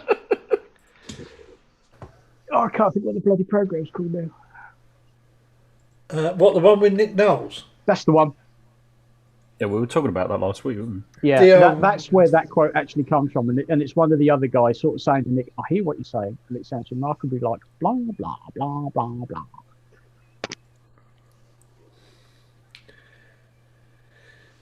Right, half an hour to Merlin's. Oh, okay. Ed Merlins. Oh, look, it's absolutely gorgeous out there. In time for quiz, eh? He is. Yeah. So you're all Sounds set like a up good with your phone and everything to be able to do it? I will be. I'll have to sign out of Discord and then sort of sign in on the phone. But yeah, we should be all right. Okay. Just got Can't to you go just let sign the cat back out, into and this? then I'll be back for the quiz. Yeah. Can't you just sign into Zoom on your phone? If I had Zoom on my phone, that might be a good idea. Let's have a look. Well, yeah, 'Cause you can zoom into. I've got it already on my phone. I haven't signed into it properly yet. It's there ready to go on mine. Because you can sign into Zoom on your phone, and you can be still stay signed into Zoom on the computer as well. Yeah. I'm just downloading Zoom onto my phone now. Okay. Right, I'm back and ready for a quiz. Right then. Okay. I can make me coffee while you're starting that. Can you? Yeah. Put my reading glasses back on. Now it's safe to get close to the desk again. Yeah, I have to be careful about actually face palming because I wear glasses and it's like, no, not a good idea.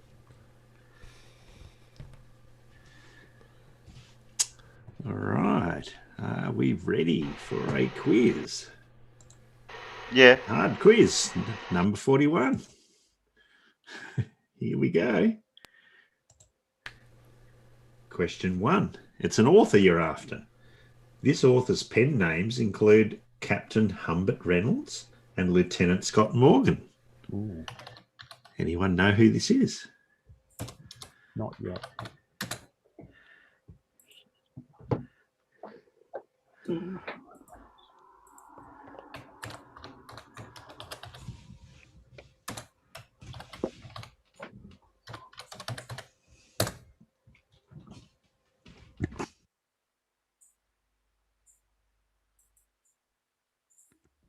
Well, I definitely don't know Not literature stuff, so I'm out probably. Not Private Browning, not Stephen King. No.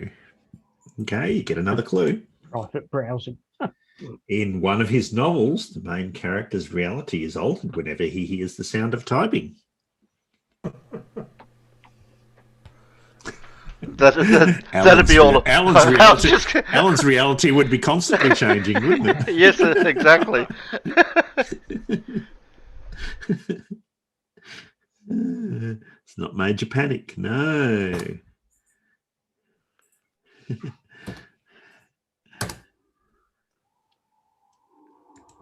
Okay, another clue. Another novel paints Lewis and Clark as the antagonists and follows the attempts of the adopted youth Yellow Hair to save his tribe. Anyone know? Not Pliny the Elder, no.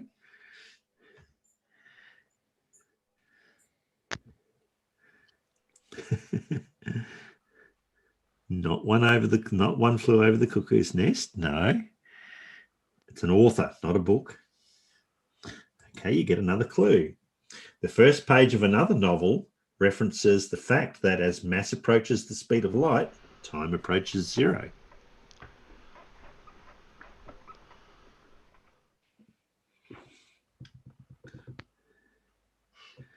Not the Superman comics. Not Lois and Clark. Lewis and Clark. That's different. Lewis and Clark. Lewis and Clark, isn't that one of the front cover? That's the Gay Adventures of Superman. Not Mark Twain, not Adolf Einstein. No. Adolf Come Einstein. on. The aforementioned novel, To the Stars, deals with Alan Corday's experiences fighting pirates and a world that changed faster than he did due to the time dilation effect. If I knew the name of the books that he wrote, it No, would you help still me. don't know the author? No, I know the books he wrote, it'd be all right. We've got M2M in the internal with an interesting answer. Yeah? Okay. He's not usually known by that name, but you are correct. Well, I'm pretty sure I got the surname right. I'm just You not sure do. about the first name. Yes, you do. That would be the correct one, Farmer's Boy. Yes. Ah, Yes. Come on. Come on. you get a His part. most famous novel, his most famous novel deals with an attempt to use dirty nukes to drive the Psycheos from Earth, There you go. accidentally triggering a mass genocide. That's the one book of his I have read. Yeah. Yeah, and we finally have an answer that's correct in the peanut gallery.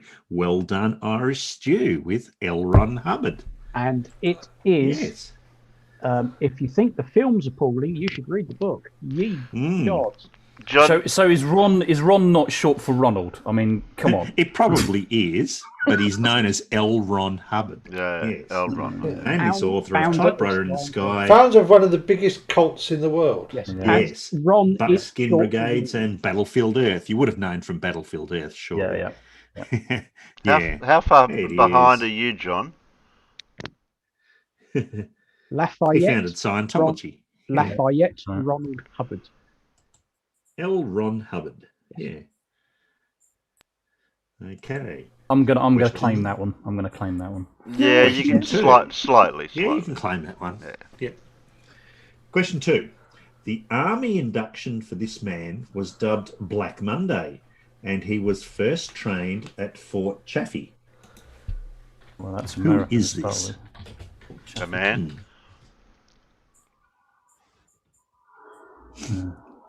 Sorry, Terry, what you say, mate?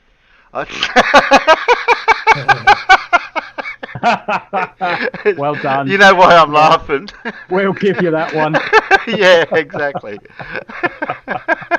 Oh, that's brilliant. That is brilliant. What was that? I missed that. I asked John a minute ago, how far behind are you? Because he put his answer in late after Matt and Alan and everyone put the correct answers in, and you were saying about all that. And then John put the answer in after that, and I'm asking, how far behind are you, John? And John just answered me just then. All right. Fair way, in other words. So you're a little bit We behind. already have two. We Sorry. already have two correct answers from the There you first go. clue for this one. Well done. No. Well done, Alan. Alan Evans and Fred Bailey. Yes. In West Germany, he was transferred to drive for Sergeant Ira Jones. Oh, yeah, that would have given it away. Yes, he himself was promoted to sergeant in 1960, although he returned to the US several months later. His enlistment was delayed 2 months in order to finish work on King Creole. That would have Yes, got his it. mother That would- died that would have from given it away. cirrhosis during his service, at which time he was known for holding wild parties in his room. He would meet his future wife Priscilla Bailey, That while would on- definitely given it away. and was forbidden from performing any music during his service. Named this entertainer, who, despite being concerned that rock and roll was just a fad, released a string of hits soon after returning from the military, including Can't Help Falling in Love and Return to Sender. It was, of course, Elvis Presley. Elvis. Yes. Too fat. Elvis Aaron Presley, to be precise. He's still alive, you know. Is he? Yes. Well, where'd you see him last? He's still in the building. That's No, Elvis. He he's- works down the chip shop. Oh, does he? Yeah. Right. No, I know he works. He works in the corner shop just near me in Portadown, actually. I was going to say, I thought he worked in the chip shop on the corner next to the kosher butchery that Adolf Hitler's living above in Golders Green. That's it. Yeah. Well, that as well. Okay, question 3.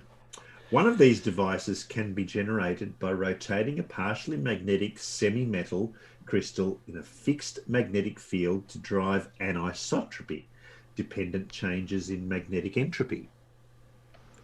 What machine are we talking about? The turbo I'll be- encapsulator. Flabbergasted if anyone gets this from the first clue. Absolutely astounded. That's a total stab in the dark. Just completely stab in the dark. Gary reckons that No, Hubbard had that is not connections correct. with. No, I don't think. I don't think. It's not a crystal radio. No. Okay. Gary said Hubbard had connections with the space rocket industry. Okay. I'd be surprised. Photon-assisted electron tunneling through two NIS junctions drives the quantum circuit variety of these devices. Yeah, definitely a flux capacitor. Not a radio, not a Definitely, cyclotron, not a distributor cap. No. Okay. An inert gas passes through a porous regenerator in the idealized pulse tube type of these devices. Come on, All Alan. spark. Come on, Alan. No. This is sounding even more like Back to the Future now. Not a laser. No, not a laser. Not a quantum computer. No. The Allspark. Yeah. Okay. The power of another of these devices increases proportionally to the molar circulation rate of helium-3. A duck. Not a duck. No. Not a battery charger. No.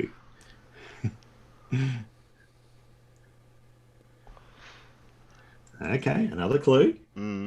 Q sub L divided by the compressor power gives the coefficient of performance for a perfectly reversible one of these devices, which can be created by reversing the Carnot cycle.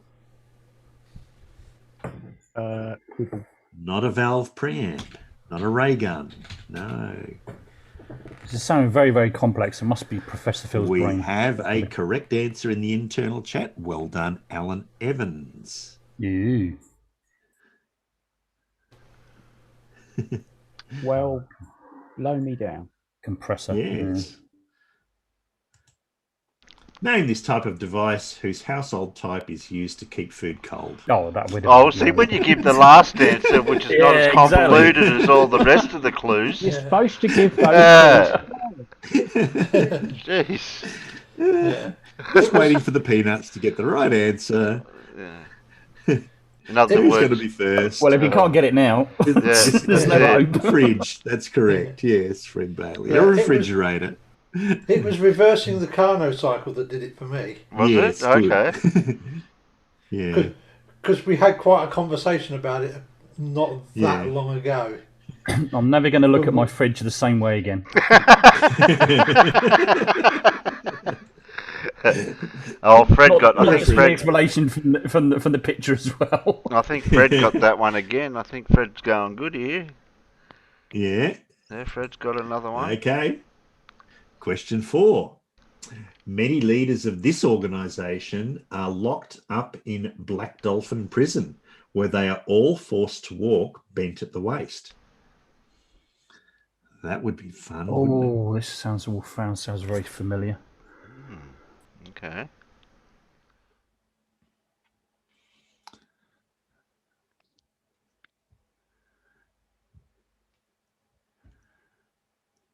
That's an evolved fridge, yeah.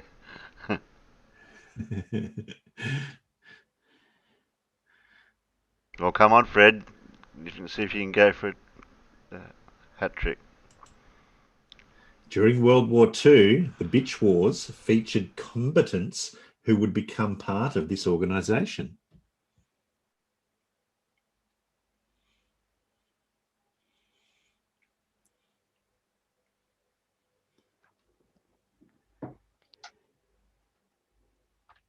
No, he's lost. Okay. Yeah. Illuminati confirmed.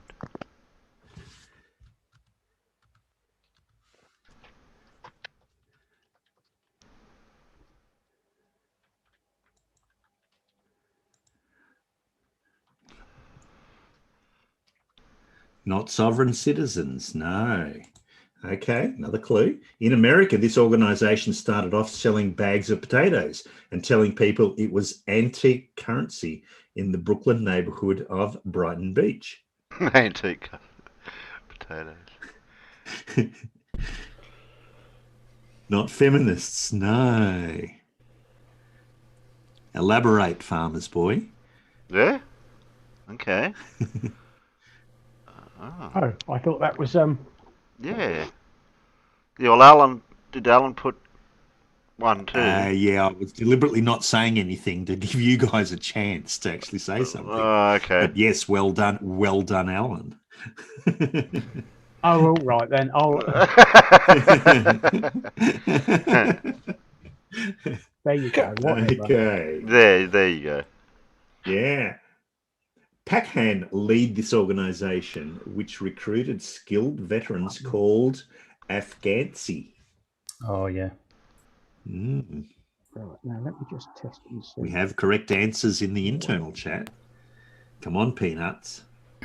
Well, you think Brooklyn neighbourhood of Brighton Beach might be an area that could be a clue? Thieves in Law joined this organization, becoming part of its Vori culture.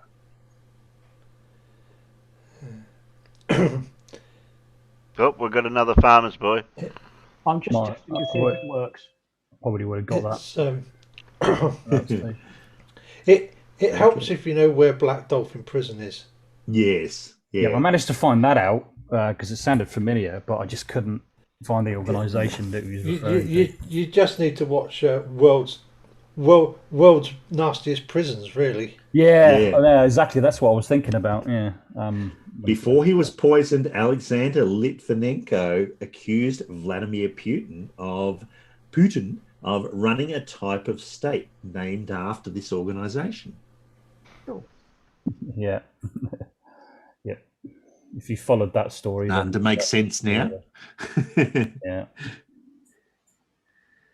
Come on, not the KGB. Complete opposite. Yeah. Sorry, just giving it away. Name this broad group of criminal organizations based in the former USSR. Not the communists. Come on. Oh, they've got to get close. They've got to get it close. Somebody's gonna. Somebody. Oh, that's a good. That's a good. Yeah, I remember that one. Yeah. Get lost.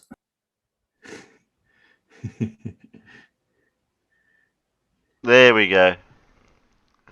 Finally, we have it with S. Thurston II, the Russian Mafia. That's correct. Yeah, the Russian Mafia. Let me make sure I'm going to send it back to everybody this time, because... Yes. That would be embarrassing if I only sent it to you, Paul. Yeah, well, I mean, if you didn't want... Well, at least you'd see it. Yeah, that's right. If you didn't want everybody else in the internal chat to know your answers, just send your answer to me. Yeah, you can do it to just you. Yeah. Okay, the remastered 2004 version of this band's best-selling album added a song that includes the lyrics, "Time cast a spell on you, but you won't forget me." Who is the band? Somebody's typing. Doesn't ring any bells. That is not correct, Alan. Premature typing, Alan. Yeah, but we get a go each time. So I know. Yeah.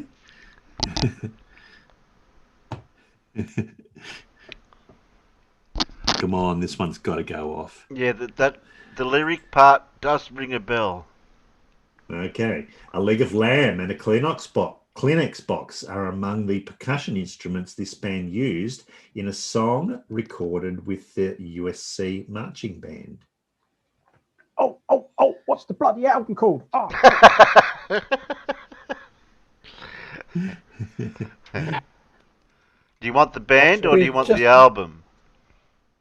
I think we want the band. The band, yeah. I want the band, yeah.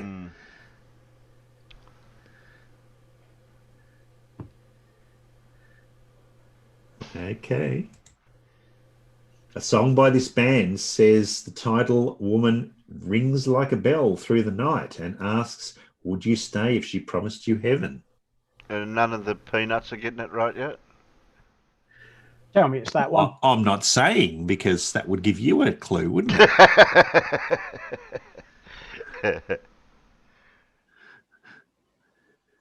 It must be that album. It's not the album I'm after. It's the band I'm after. Oh, for farmers. fuck's sake. Oh, that's easy.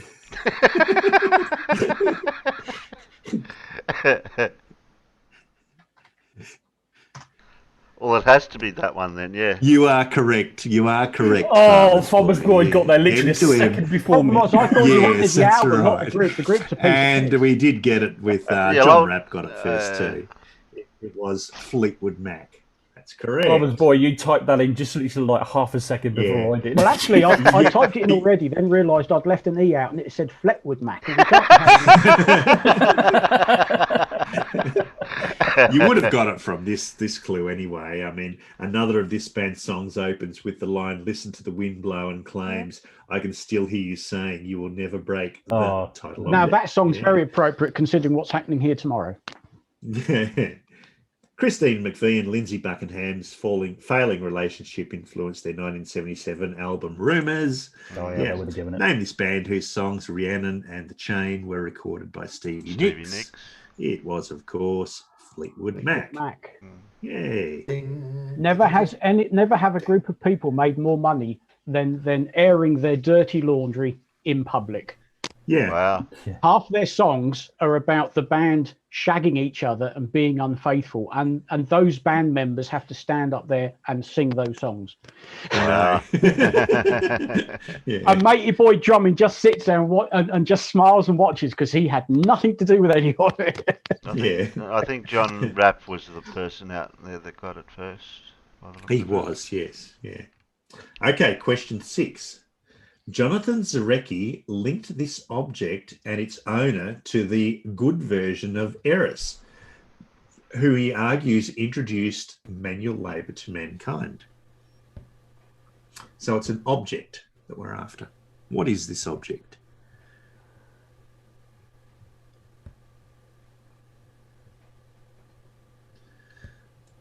Okay, second clue. Book 24 of the Iliad alludes to this object and its counterpart next to the throne of Zeus, from which he fills the cup of mortal man.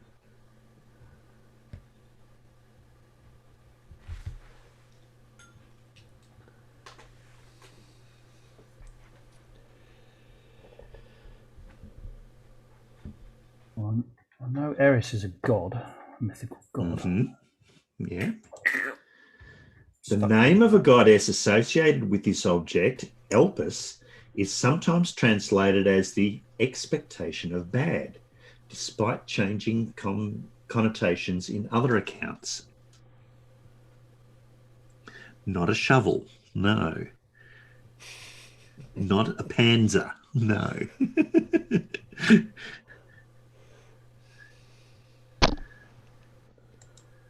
Okay, despite the colloquial translation of this object's name, this object was actually a pithos.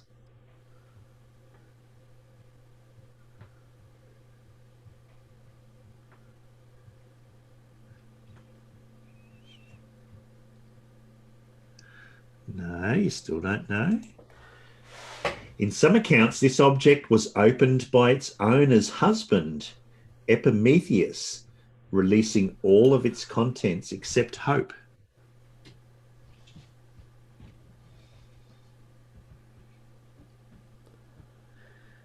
Not the cane of God, not a horn, no, not a hammer, no. That would be correct, M2M. Yep. Well done. And finally, Dora New. Dora Q. Yes, you have it correct. It was the last clue that got it. Pandora's box. Yeah, name this item owned by the first woman in Greek mythology, containing all the world's vices. It is Pandora's box. Yes. We did a whole series of lessons in it in school. That's why the last bit gave away the clue. It's just like, yeah. Yes. Okay. Question 7. An adiabatically tapered version of these devices serves as the cavity in a two-color dipole trapping scheme for observing quantum state transfer. Oh, Good sorry, I luck with didn't that see one. who got the answer for that out in the peanuts. It was Dora. Dora, sorry.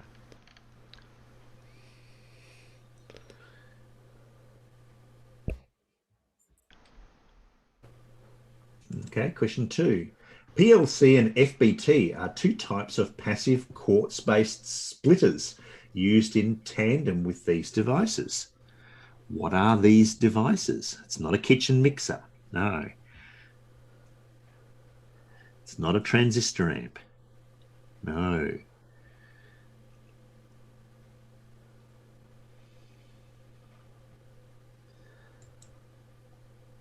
When these devices possess a parabolic spatial profile, they are classified as graded index.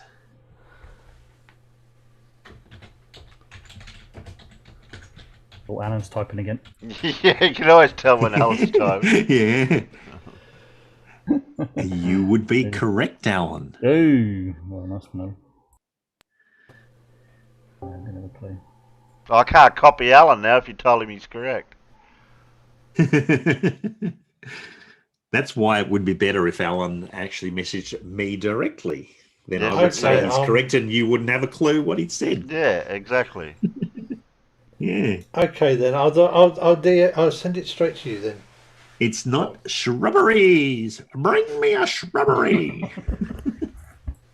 You should bring me a shrubbery. Yeah.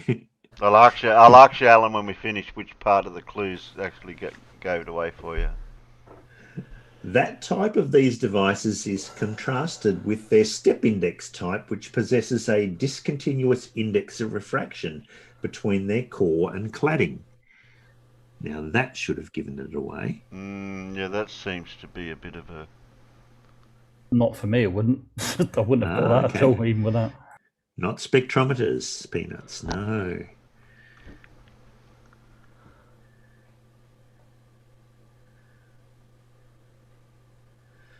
Got to give them a few seconds because I know it's delayed a little bit. Yeah. Not lasers, but lasers are used with these devices.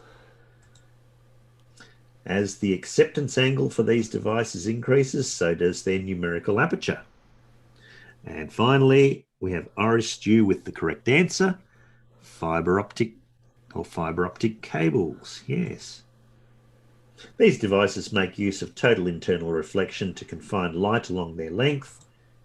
Name these optical waveguides that Google is using in their high-speed internet service. It is, of course, fiber optic cables. Who had fiber optic cable lamps in the day? Remember them? Yeah. Yeah. Paul, Yes, Alan. with the PLC FBT type passive sports based clips, I really, really wanted a type waveguide, which I suppose would have been correct. Well, it is a waveguide. That's ultimately what it is. Yeah. Who's that coming in? Another Oh, farmers farmer. again. Another farmer. Another farmer. Fiber optic cables or optic fibers. Yeah. He's What do we need outside. another farmer's boy for? I don't know. One's bad enough. I'm sure Okay. I hear some Merlin engines in the background there. I'm trying to find Question how to that- switch views because 2 Spitfires just flew over. Okay. Oh, you can't share screen while Paul's sharing. Yeah. Okay, have a want me- listen. Oh, I can Do hear you, something. do you want me to stop sharing for a moment? Well, I can't see. Oh, I can't see them at the moment. There are houses in the way. I can hear him though. I can hear an engine just then. Here they come. There you go. I'll stop sharing so you can share if you want to. Put your camera on, farmer.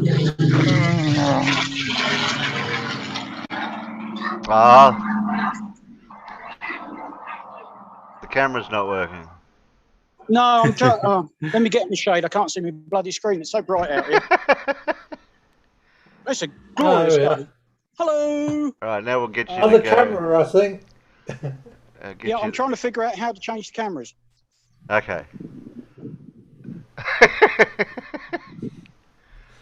And that's in portrait mode too, you know. Hey, look, yeah, just Keep poking him a bit more, Terry. Yeah, I will. I can't. They're Oh, that's better. over That's the other better. side of the That's better. circuit. That's better. That's blue sky. You sure you're in England? Can you see him?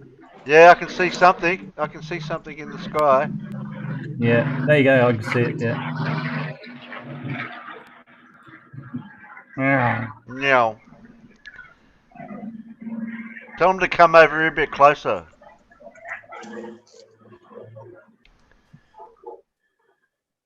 It would seem we're not getting the Lancaster today, just the two Spits. Oh. Well, it just said Battle of Britain Memorial flight, so I presume we get the Lancaster as well. But Yeah. Well, sometimes, of course, you get the Dakota, don't you? sometimes, yeah. But it looks like it's just a pair of Spits today. Right, they're now right over the other side of the circuit, so they're probably 2 or 3 miles away. Ah. Well, they'll come round again. They usually do a few circuits. But you can see it's a lovely day in the Yes, neighbourhood. where's all this cloud you're supposed to have? The last couple of days we haven't had any. It was like Anywhere this in the- yesterday, and then when the ISS was coming over, we had almost 100% cloud cover. Wow. Right, I can hear them. They're somewhere over in that direction. Yeah, I can hear something. Yeah, the trees and the houses are. Oh, yeah, they're doing low level over the other side of the circuit. That's why you can't see them. Oh, Jump in your car and drive over there. Who's that white car there? Really? Who's that sporty white car that's just you're right there? Who's that? That's not yours, is it? that's a friend of the neighbours. That isn't their car, so I'm guessing it's either a friend or somebody's paid to park it there. Farms That is was there standing in yesterday. front of his house, so whatever car's parked to his left is what his car would be. That's my car. Yeah, over there, yeah. They're still the black churning around, but I can't see them. Hmm. Hopefully, we'll get one more view of them. Well, we can Come easily on, you switch. can do it. Like we can easily switch over once you hear it and you're seeing it, and then we can switch over the screen to you. Okay. Yep. Okay. It's no big deal. All right, I'll start sharing again. Yep. All right. Go for it. Oh, hello. There he goes. There he is. Here's one. Here's the other.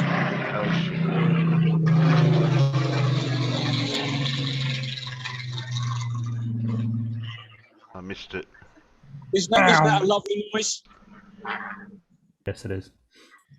I went full screen and I can't get rid of it now. Can't. Oh, there we go. That's V8 powered House Martins. What's that big white thing in the sky? Big bright white thing. Don't know. Yeah. I don't know. We don't often see that. Yeah, so why am I sitting in the house chatting to you, Terry, when there's a big bright white thing and blue sky out there? Yeah, Exactly. exactly. I should be out with my camera taking pictures. Exactly. Elvis just said, man the 88s. Hey, have you done your garden? You said you were doing gardening the other week. I remember you saying something about that. Yeah, that was the other week. I've got to do it again now. Oh, okay. They're still chunding around over there. We might get one more. Come on. So which way's north from where you are? Oh, hello. Come on. Come on. There they go. The neighbours are probably You see 'em? thinking you're balmy. Just. Yeah, it's a bit. Yeah, north is sort of right off to the left. I'm facing almost due east at the moment. Right, I think that'll probably wrap it up, won't it? Yeah, okay. Yeah. Mm, Yeah. Shame there was no Okey-dokey. Lancaster. yeah. Next time, can you get them to fly a bit closer so we can get a better view? Yeah, get them to land in your street.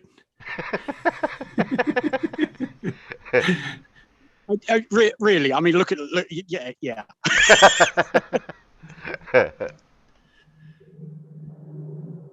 Still chundering around over there. Yeah, you can hear 'em. See, this is the problem I have with the circuit being so close. You can hear things, but you can't see what's going around the circuit. And it's Yeah. really frustrating. Yeah. Oh, hello. Hello. Here he comes.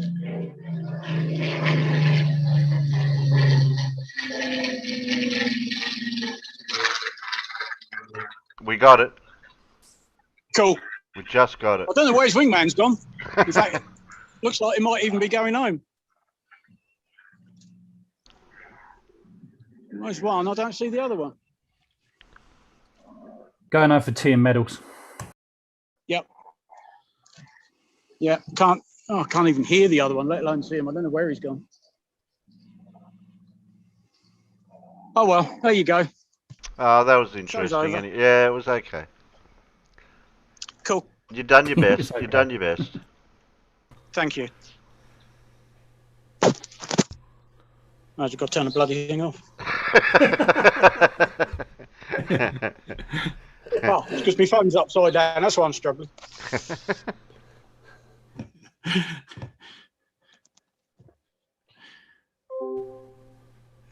Okay, back to the quiz then after that excitement. All right, question 8. We've got 3 questions to go. Question 8. In an article titled, "What is this field?" Kit Fine claimed that this field had 5 features that separate it from other forms of inquiry. That's hot out there. What is the field that they're talking about? Football field? No, it's not a football field. Okay. Soccer field?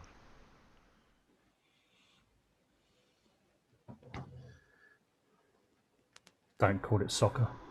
No. Yeah. In Pseudo Problems in Philosophy, Rudolf Carnap claimed that this field seeks to find and express the knowledge that is inaccessible to empirical science. What is this field?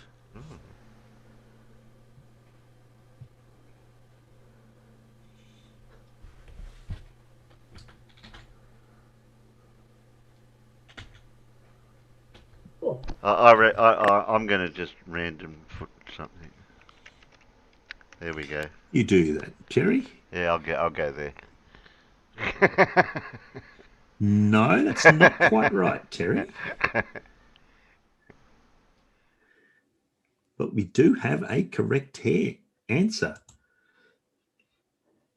A.J. Ayer referred to this field as unverifiable and titled a chapter of Language, Truth and Logic for the elimination of this field.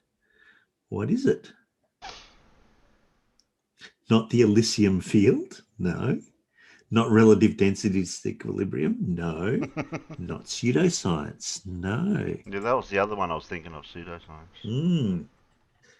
A book titled for this field describes a combination of matter and form called hylomorphism.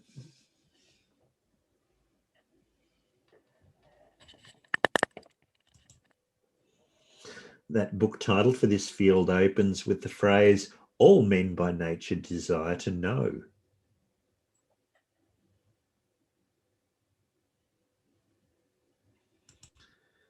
Name this field, titled for a book by Aristotle, which studies the fundamental nature of the world.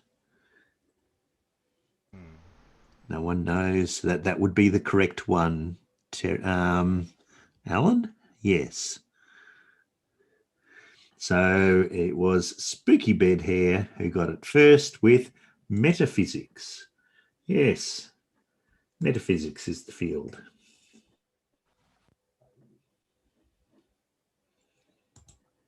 So we can't Second cheat. last question. We can't cheat now because we. No.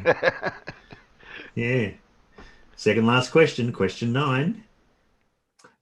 Eleanor is a ring-shaped device at this facility designed to produce the extra low energy type of certain particles. What is this facility? Well done, Farmer's Boy. Well done, Alan.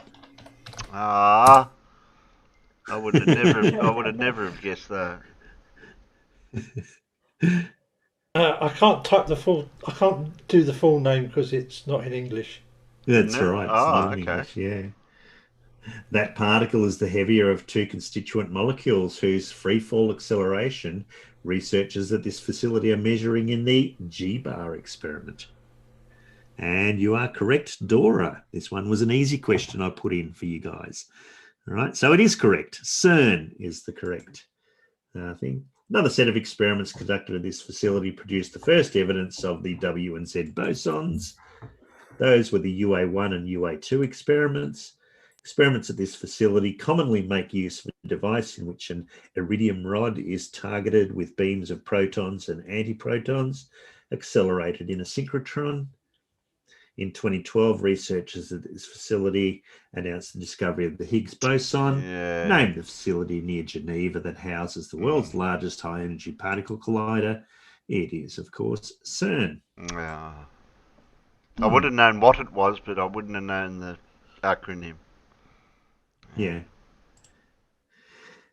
Okay, that is question 10. Hell of a big synchrotron. Yeah. Question 10. Nitrogen vacancy centers in this material are surrounded by localized clusters of hyperfine coupled nuclear spins in a quantum processor capable of producing long-lived qubits. What is this material?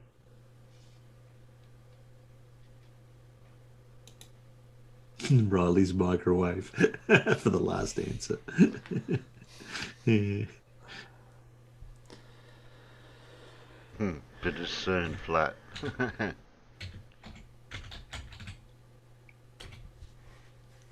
But you know that's Not graphene, Alan. No.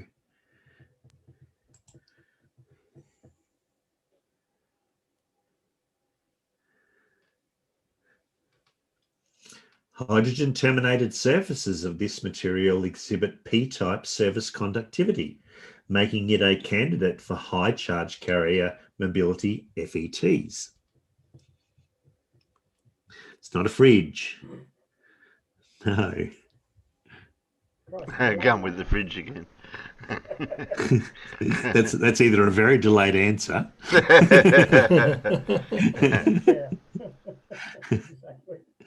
Not silicon, Alan. No. No, John Rabbit's not. It's not buckyballs. Is it me, or is Farmer's Boys? We could barely hear him in the distance or something. How about that? Oh, that's better. That's better. Thank you. Yeah. Not selenium. A synthesis capsule is at the center of a bars apparatus for manufacturing this material. Blimey. It's not boron, Alan. No.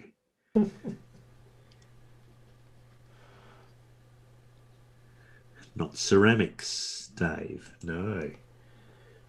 Culettes hold a sample between two opposing pieces of this material in an anvil cell for testing material responses to extreme pressure. Not silicon, Terry. No. Not zirconium. Not germanium.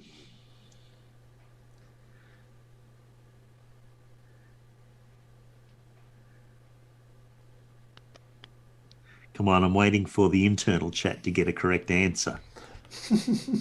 Not ions. The abbreviation HPHT is given to synthetic examples of this material created using high pressure and high temperature. Come on, that's got to give it away.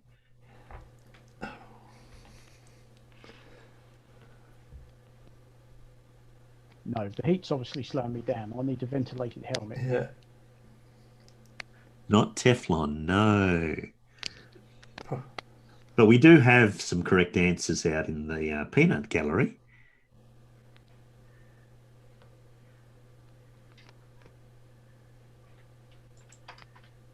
Name this allotrope of carbon commonly used in industrial blades and drills for its extreme hardness. Come on, yes. Farmer's Boy got in quickly with diamonds, and the first correct answer out there, I think, was Irish stew. Yes, diamonds. Yeah, I didn't want to say he had the correct answer right off because, you know, that would give it away. Yeah.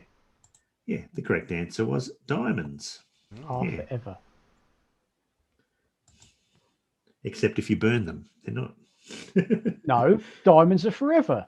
That's how the film and the song goes. Yeah. Ah, Yeah. But you can still burn them. Yeah. you can, yes. Diamond Oh, is the what? correct name. Who was it that did that on YouTube? The physicist did it, didn't he? Thunderfoot. Oh, yeah.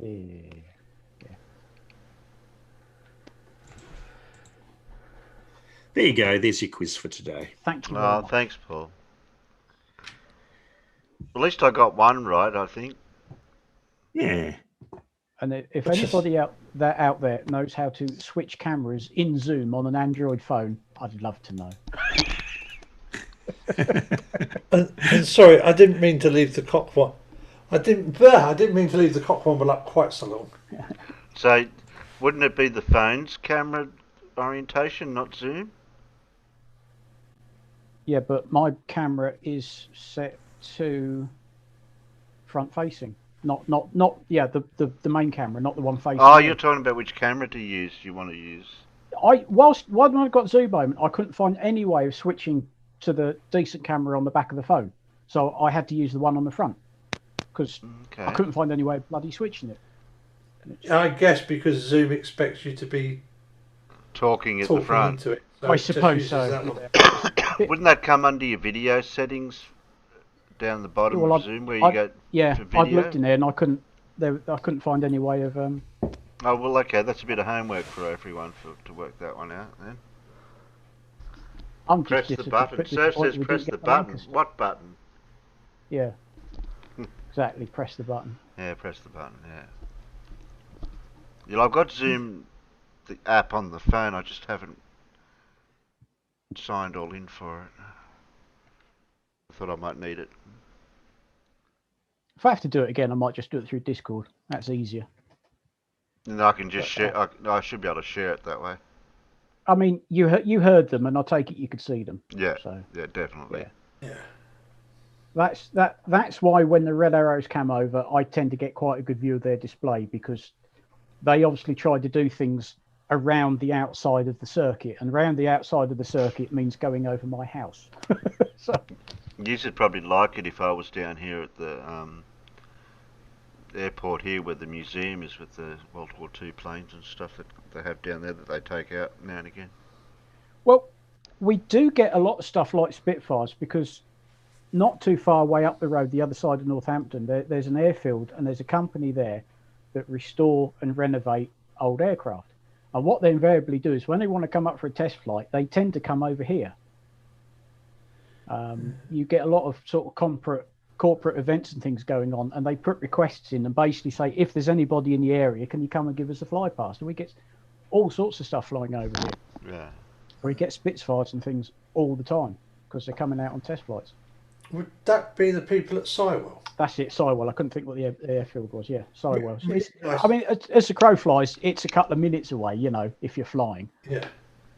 Have you ever been? Because the hotel and restaurant are absolutely stunning. No, I one of these days I will make it over there.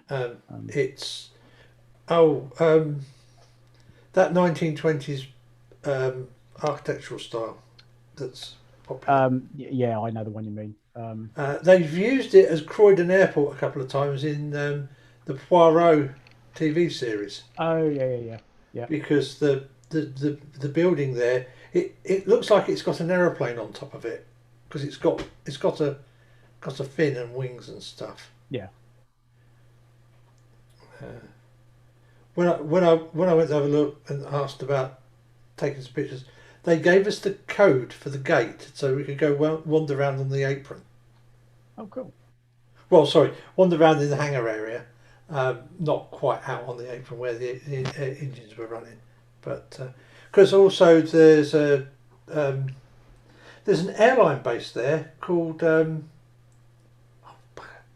there's an airline base there that operate 4 aircraft,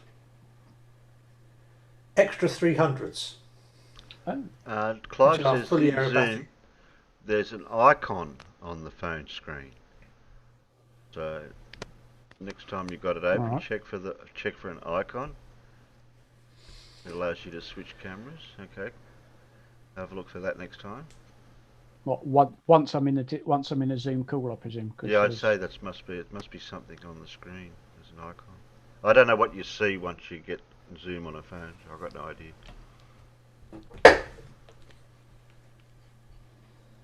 Alright. Well, I've got a couple of minutes behind schedule, so, or in front of schedule, however you put it.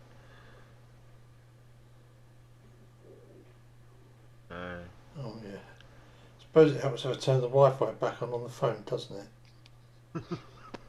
Yeah, it might do. Don't push that big shiny red button. That one, just there. Okay, I won't. Well, I'm going to have to nip off, guys. I'll catch you guys later on. Maybe catch you on the Discord. Everybody go, Sorry. aww. Sarcasm will get you nowhere. Right, have fun. See you later. See you guys. All right, mate. See you later. Matt.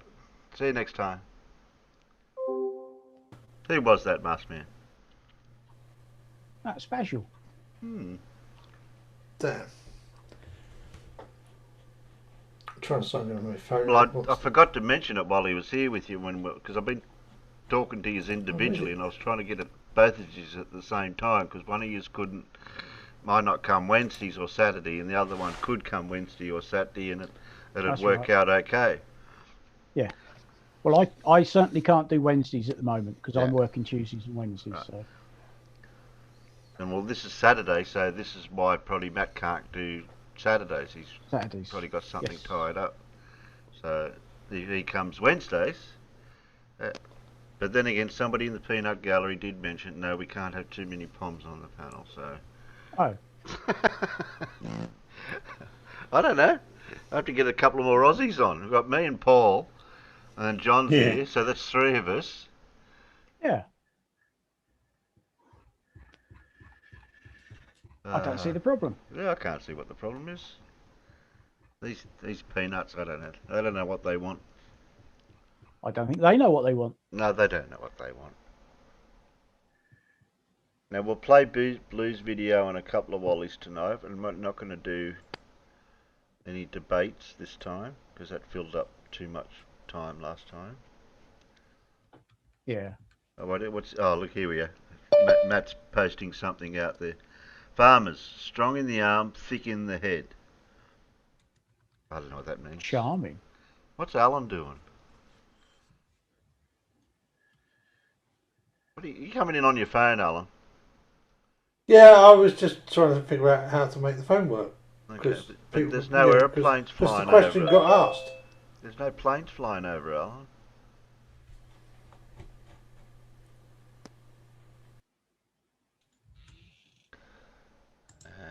Okay. Do them in that order. That's the one I've got. Yeah. So we've got Simon. Got a Wally. When did you do that? Alan, how'd you do that? July 12, July 17. Yep, that's in order for them. So I've got all my tabs in order. Death said we need you to tell us what we want. Okay. Okay. So what are you trying to figure out, Alan? Besides you've got it in the wrong format, but that's okay for now. All right, if we're playing silly buggers, let me have a go at this. All right, I'll turn it around that way. But basically, in the top of if you tap the screen, at the top, in the top left-hand corner, there's a loudspeaker thing. Yeah. And there's a camera. And if you tap the camera, it switches it to the other one. Okay. Okay, I'll bear that in mind if I have to do it again then. And when you do it in landscape, it makes it a bigger size on this side when we're seeing it. Yeah. Well, again, I was holding it up right because that's the easy way of holding the phone while I'm tapping buttons and stuff. Yeah, that's okay. Oh yes, Big Blues live. What's Blue doing? Big Blue's been live for nearly an hour. He's doing more Cavendish. Oh.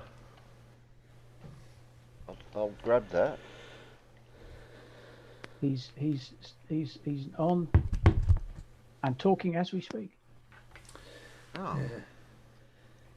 That should have came up Explain why he's not on here. that should have came up on Chill Your Shit. He was going to go live. You sneak in and say hello, mate. Yeah, I am. Yeah.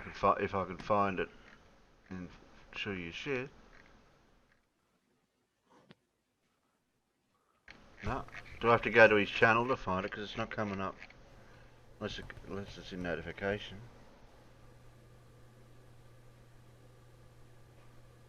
Oh, Renee Me commented, that's the thumbnail is a picture of a fart amplification system, FAS, invented by Danny Pratt in the 1980s. What? That was ages ago, that picture.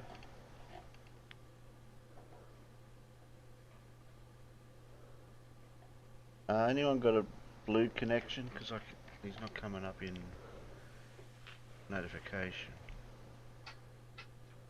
Hang on. Oh, here we go. I got it. You got it? Yeah. Okay. Transition. There we go. Now we can comment in his... He's not... Is he live over on Discord? Because we can do a thing. It right there. Ah. No, he's muted and deafened in Discord. Yeah, he is muted, deafened, yeah. Okay. But what we can do... I've got the sound. I've got no sound. I don't know if he's talking. He was. Ah, damn! He's spoken. Alan moved. I don't think he's spoken. I don't think he's spoken the side chat because he's not. How do I tag someone that hasn't got their name? You can't. Doesn't it come up automatically? If Only if they're if you posted, type yeah. something. You can't tag Blue because he hasn't posted in there. Yeah, but I thought it did. No. Well, you could type. You could just type at Blue Marble Science. That should still work. Yeah, but I don't know.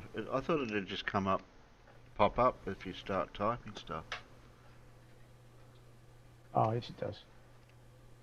Yeah, you can tag him. Like, yeah, manually. If that's how it is. No, it does. I've just tried it. At BL Bingo, Blue Marble Science comes up. Oh, it's all one word. 21.4. I think. There we go. Speaker. I've got it now. Ah, you bugger. I don't need that bit. Cut that.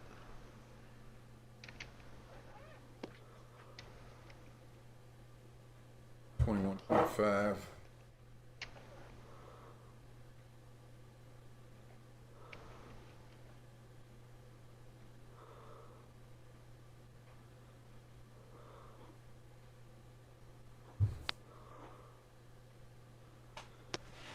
Where's the wavy thing? Oh, You'll see some variability in the data if the temperature swings get Oh, bloody.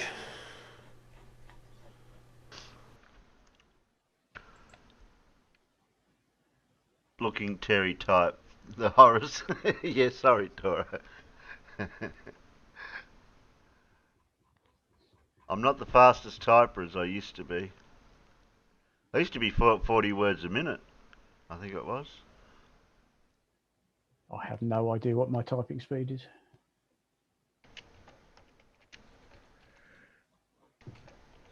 I know I can't touch type. Never been able to do that.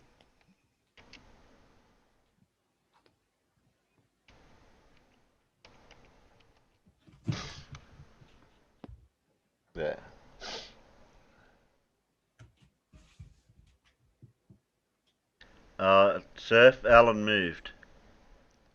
We'd keep telling him not to move, but it just happens. Yeah.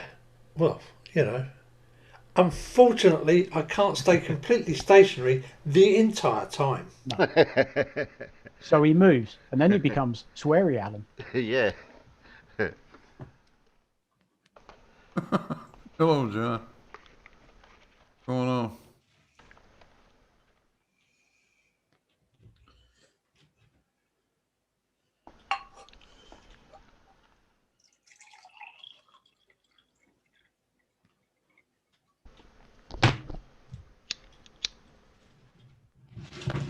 Oh, we're streaming it everywhere, huh, Terry? Oh, yes. If I could join, we could be all in one stream. Don't cross the streams. Guess I could go in a live chat some. Could I do that?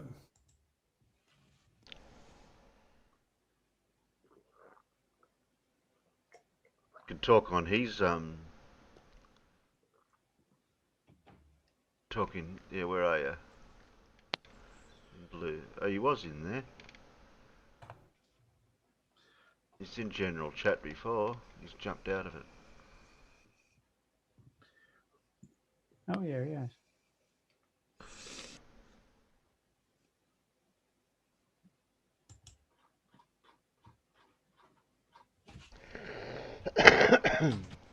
A stream within a stream. Inception.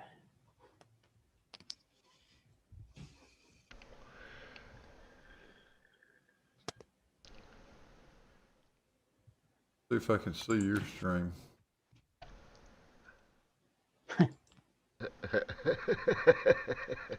That'll fix it. Cross the stream. Don't cross the streams. Yeah.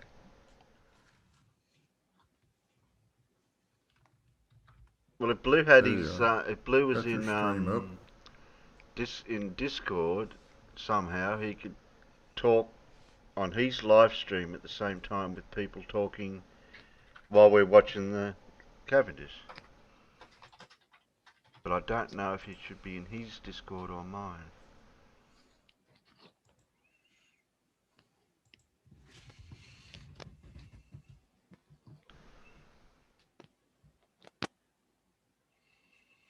Because I can go into general chat on Blue's Discord, and then people on the panel can talk with anyone that's in the general chat. You guys will all be on Zoom, so I won't be able to hear anything.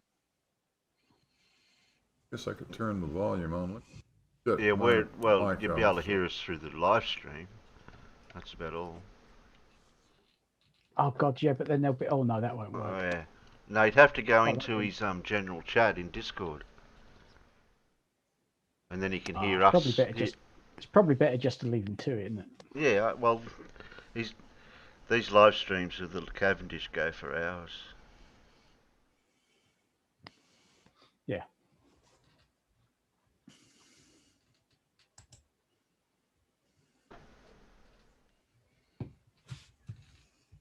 But I'll record a little bit of this.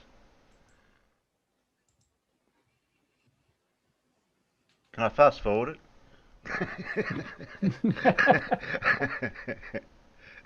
I'll play it at what? How many? What's the highest speed you can go to?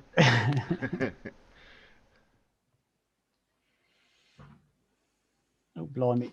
Yeah, I knew that, John. I knew there was a delay.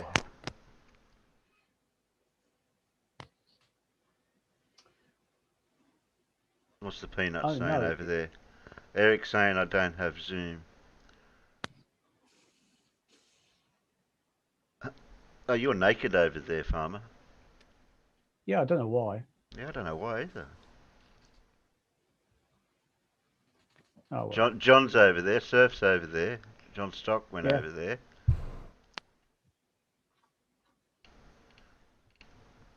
How many's he got watching it? 15. 15 watching. Let's give him a thumb. There we go. Well, at least 15 plus our few. Go and put a like over there. What have we got? 17 likes. There we go. Another one.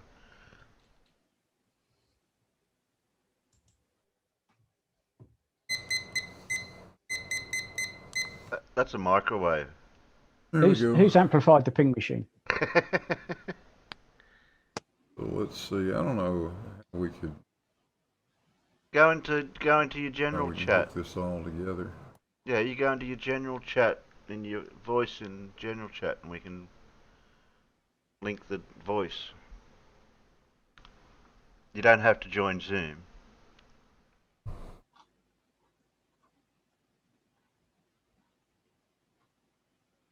That's a microwave. Who's amplified the ping machine? Hey, the machine that goes pig. It's my favourite. And it goes bing. Ping. Oh, that's a very underrated Python film. That is the meaning of It life. is. Yeah. Was he trying to pipe the audio from us to live stream into his? I don't know. Just join the general chat, Blue, in your Discord, like you did before. That's if you can hear me. And I'm in Discord right now, Terry. Can you hear me? Where? Which Discord are you in? Oh. I'm in your Discord. Oh, yeah. Okay. Can you guys hear me? Yeah, Yes, yeah, we can hear you. Yep. I'll turn the live stream off I'm in on my end. That way it cuts out the sound from your live stream. Yeah, I'm in your Discord. Yeah. And In my Zoom, in my live stream. Yes. yeah, Whilst you're presenting but I'm not on in YouTube. Zoom. I'm just in your. I'm just in. Yeah, you're Discord. just in the Discord. Yeah. Right. Yes, Yeah. but we can hear you. So I out can't in see what Zoom. you guys are doing in that, but I've got all the Well, audio coming through. We got so much crap tied together right now. I'm not sure how many international laws we may have just violated. Who knows? This could cause a disruption at the United Nations. Jesus. No, there's now eddies in the space-time continuum. No, we just Oh, got the see live that. stream. We just got the live stream of your stream going at the moment. I turned you Yeah, guys down a those little bit. eddies.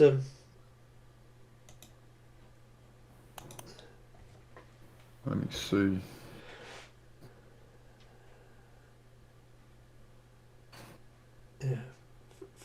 Farmers, if it's creating eddies in the space-time continuum, won't that affect the results of the Cavendish? No, Cavendish is safe because the actual response is who's Eddie? Ah, Is one of the Eddies Eddie Murphy? Get the out of here. Or Steady Eddie. Remember Steady Eddie? or Eddie Valentine? I'm pretty sure it's a Hitchhiker's quote when Ford Prefect says Eddie's in the space-time continuum, and Arthur Dent goes, "Who's Eddie?" Okay. Oh, we've got Discord here, alright. What? What are you going on about, John? Oh, it's Eddie Van Halen, R.I.P. Eddie Current. Yeah, Eddie Current.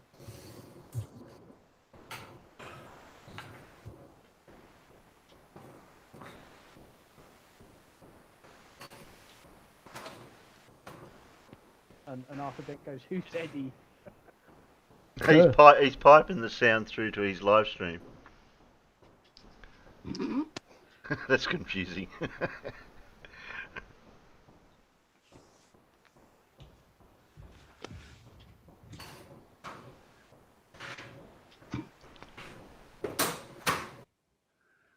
It's a bit of a laugh, isn't it? Yeah, Blue's talking, we can't hear him. Oh, Oh, now you can. yeah, you can. Oh, now you can. But yeah, So, Steady Eddie, I yeah. don't know what the hell I don't know what I've done, but I'm gonna leave it alone because it's working. What have we achieved today?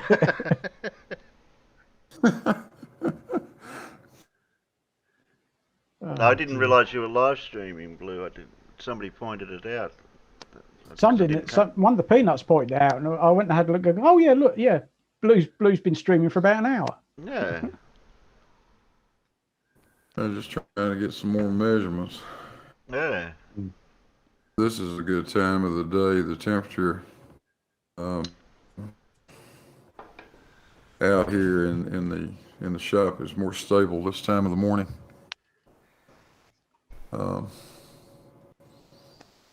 Between 6 a.m. and noon, I rarely see the temperature. If I leave the door alone, I rarely see the temperature change more than a few tenths of a degree centigrade. So I like right. that That's pretty- stability. Yeah. Oh, The Carl's over later it there. goes in the day, the more temperature change swing you see in. And Mrs. Blue gets up moving around, and Joker's out here playing around, and we open the doors, and Yes. kind of lose control of it. But give it through the evening to settle down. It's a good time. It's a good time to do it.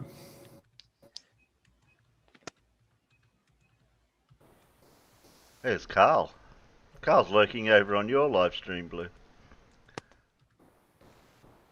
Yeah, yeah, yeah. Hey, Carl. Carl's over here. Hey, Carl.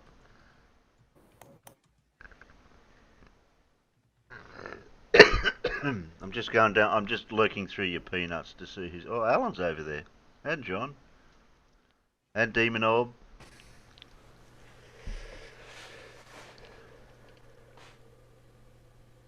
Oh, the Virgin Galactic thing. Oh, Jesus, there's some. That's still going. Really? Yeah, I heard something about it again today. Just wait until Tuesday, I think. What's that? What's happening Tuesday? That's the Jeff Bezos one. I think it's Tuesday. His Blue Origin. He's going into space. Yeah, the 20th, whatever day that is. Yeah, it's Tuesday. Why does it have to be Tuesday? I'll be at bloody work. Okay. Oh well, never mind. Oh, what happened? Someone is a bit too close to something, like a sensor, proximity sensor. Yeah, that's my egg timer.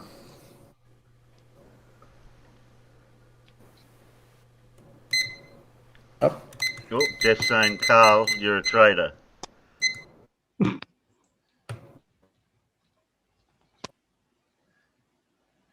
I'll have to read out your. 180. I'll have to read that out. Paul says, in 2013, an aircraft restoration began in my hometown. My avatar shows the original state of the aircraft as recovered from a field. Anyone hazard a guess what the aircraft is? Blimey. Why don't I move Discord out of the road so I can see? Oh, yeah, I remember this. I'm not going to say anything because I can't remember the name of it. But I remember seeing it. I remember it, but I can't remember now. Oh, it's a DM to you, Paul. Oh, Alan's DMing Okay. it to you. All right.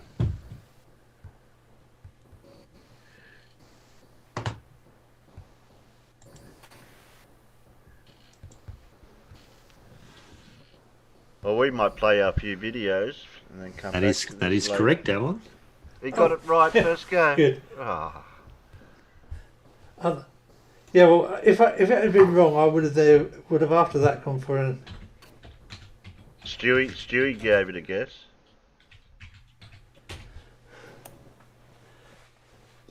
John Rapp But, says you don't use an egg timer in a density experiment. You use a TDS meter. The egg timer is not part of the experiment. All right. Well, we'll shield these videos and then we'll come back to the experiment. Yeah, the peanuts can't see it, Paul, can they? Oh, okay. See what? Oh, the answer. No, Paul's question that he asked because you're showing blue stream. Yeah, they can't see the picture. We can.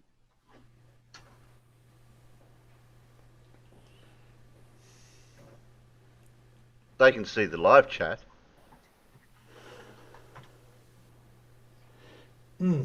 But it's really hard to answer What is the aeroplane in the photograph? That you can't see. Question, when you can't see the photograph. Okay. We'll do that then. And I'll make it and I'll pin that for you. There you go. There we go. Now they can hazard a guess. And Blue's audience can't see it, so they'd have to pop over to my live stream to have a look at it. Does it begin with a D? This reminds me of the time me and Brainy Beaver did a thing with the 2 live streams together.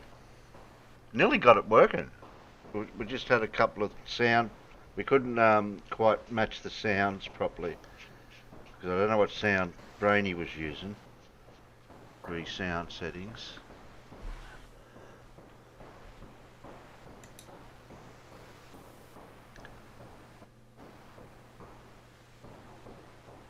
It looks like a school bus made by the You guys are, Yes, Blue? I was going to ask the guys that are in my stream if the audio sounds okay. It should. It looks like it does based on what I can see on OBS, but you know, who knows? It's OBS. Oh, you got me favourite flurfer over there too. Thank God it's flat. He said g'day. Easy to get lost after 5 minutes of Lindsay.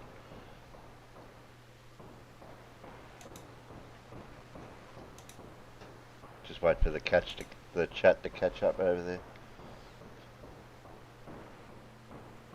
Fine. Somebody said fine.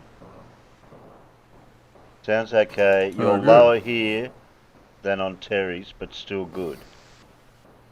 And Eric says the audio is fine.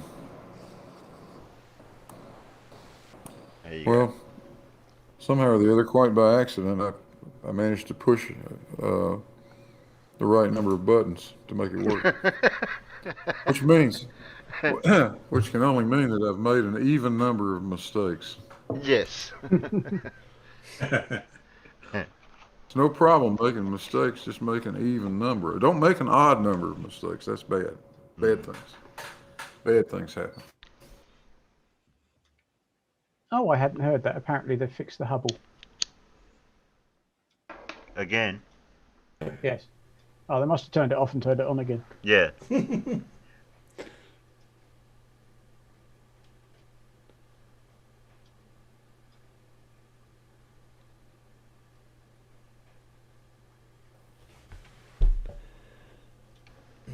to check my camera counter. Let's see where we are.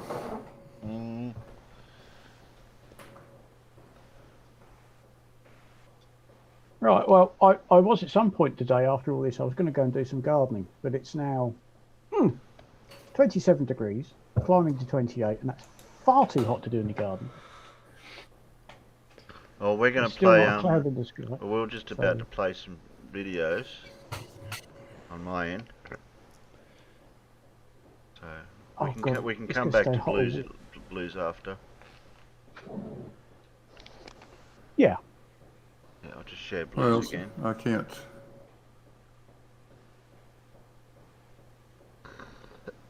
Share your channel with. I don't have anything set up on OBS right now to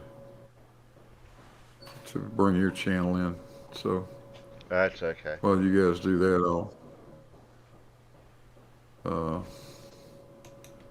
I'll shut the audio off. Yeah, you only got to mute or deafen something. Yeah, I've got.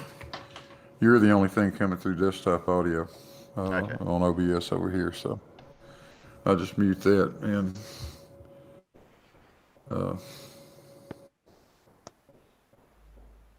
do what you got to do and come back and see me. Yeah, we've just got a couple of videos to play. A couple that we didn't get to play last week. Okay. Alright. So, we can switch over back to... Keep that going. We haven't played Simons for a while. So No. we're up to Flat Earth number 26. Wow. Mm. Okay. Well, they're the gift that won't stop giving. Yep. Here we go. Who's he got for us this time? It's rarely worth my time to scour So, here YouTube we for are. those tiny little flat earth 30. fail clips for the very successful 237.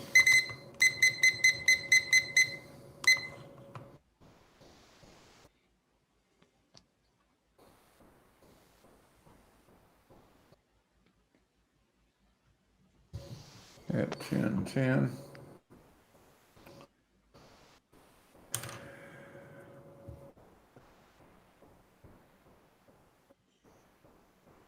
Need about another 20 minutes, I think.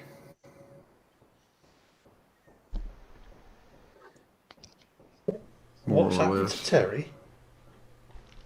Don't know. Yeah, how are we gonna... No, I just paused it for a minute because Blue's still coming through. Unless I mute Discord. Wait a minute. It's my bad. My bad. Hang on, I can fix this. Oh, okay. I could have just muted.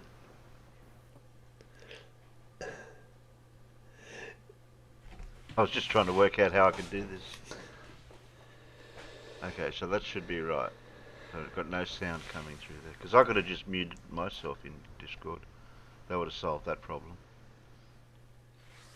Okay. Back to what we were doing. Got that? Okay, press play. Flat Earth Fail compilation series. And then I think, of course it is, because this sort of stuff never gets old. This is Flat Earth Fail compilation 20. And he cuts himself off.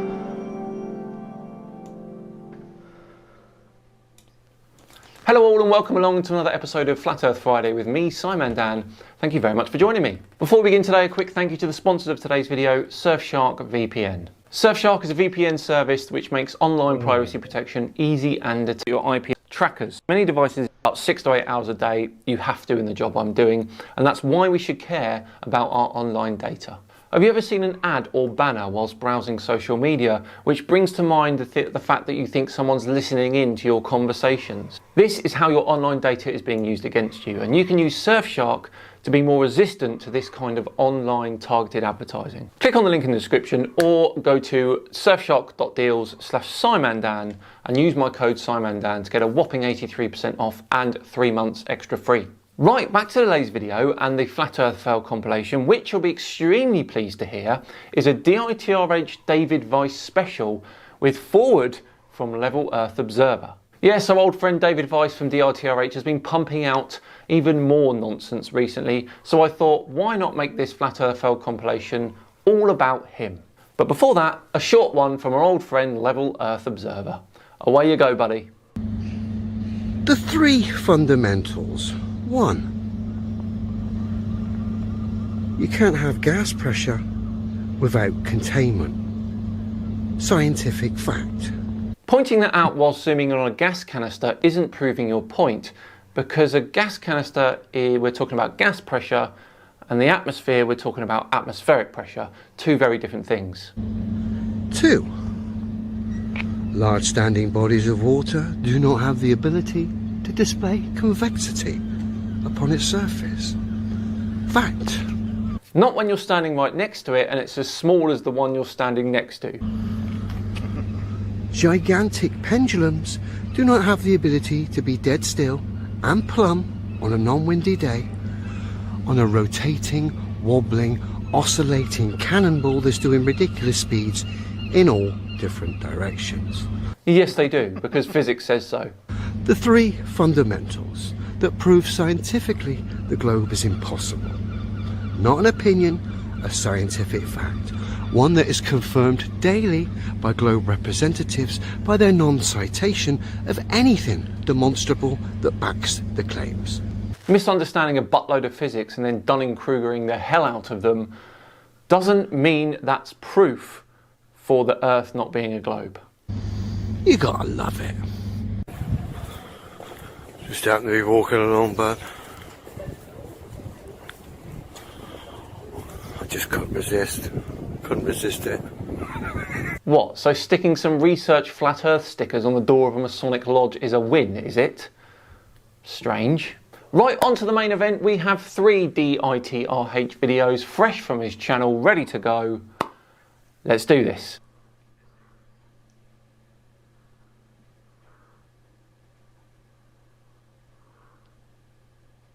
Do I believe in the International Space Station? No, I know that it exists because I've seen it.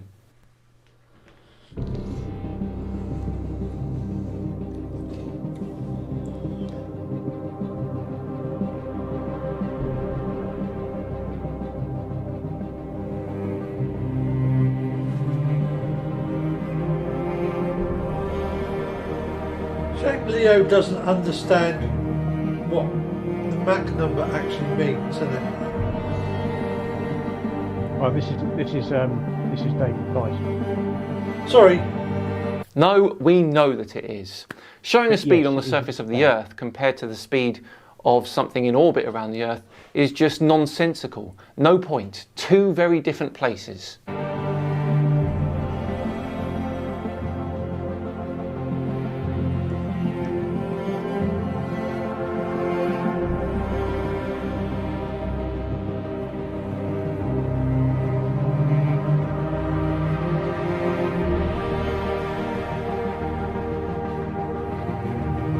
What is the point in this? Honestly, look at this clip here. This is the ISS moving in the sky. You can clearly see it's moving fast because it's gone within minutes.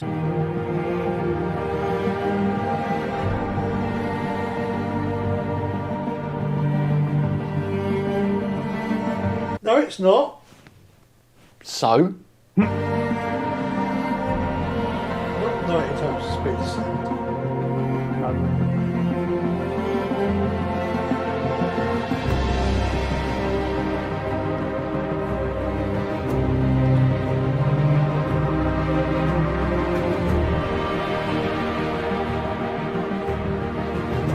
On the contrary, my dear friend, you are only truly free when you realise the potential of the universe and just how amazing and beautiful it is.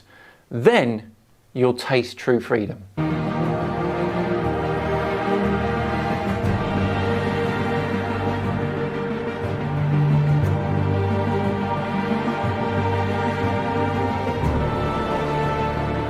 Wake up, big nose.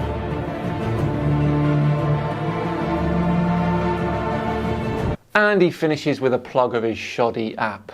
Right, moving on. Next up from DITRH is a clip that he has shared from his appearance on, you won't believe this, the Tinfoil Hat podcast. There must be a lot more flat earthers now because of the corona crisis. People have the time now to actually look into it and see what's going on.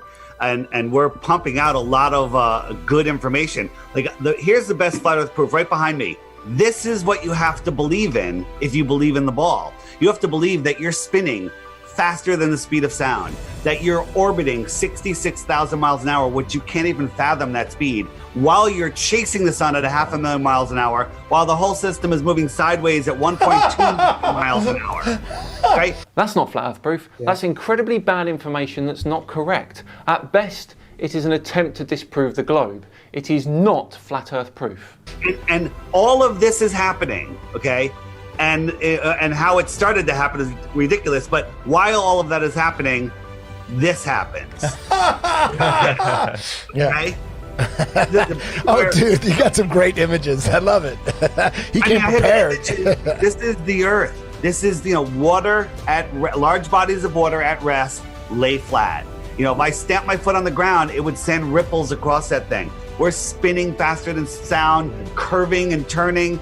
Absolutely not. It's nonsense. More misunderstandings of the physics involved here. Yes, we're moving, but we're moving at a pretty much constant speed. And what does physics say about constant speeds? I'll tell you, David. It says that you can't really differentiate from a constant velocity to being still. That is why everything is so quiet and still sometimes here on Earth.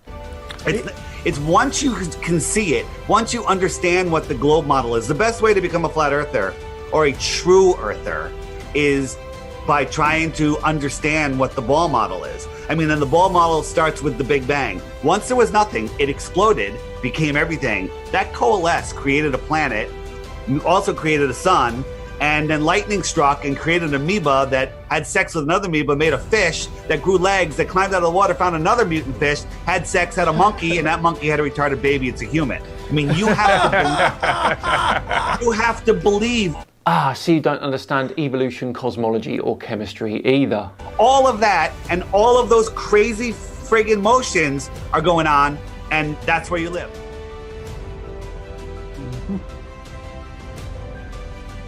Bonkers. No, I don't live on the CGI. Nope, we don't live on a CGI globe. We live on an actual oblate spheroid. I think Mr. Richard Feynman said it best when he said this. But it's a curiosity as to where we are, what we are. It's very much more exciting to discover we're on a ball, half of it sticking upside down. It's spinning around in space. It's a mysterious force which holds us on. It's going around a great big glob of gas that's burning fueled by a fire that's completely different than the fire, any fire we can make. Well, now we can make that fire, nuclear fire. No, but that's a much more exciting story to many people than the tales which other people used to make up who worried about the universe, that we were living on the back of a turtle or something like that. They were wonderful stories, but the truth is so much more remarkable. Okay, our final clip from DITRH is one that he has mirrored from someone else about a second sun.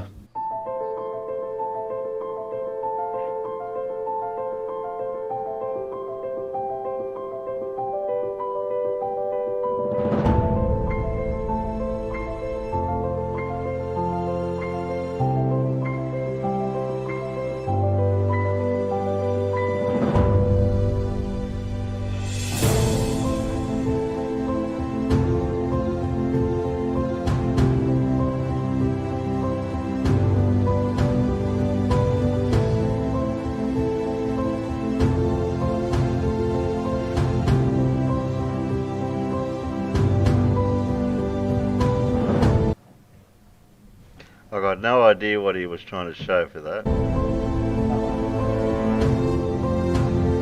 The light passing through a bowl of water.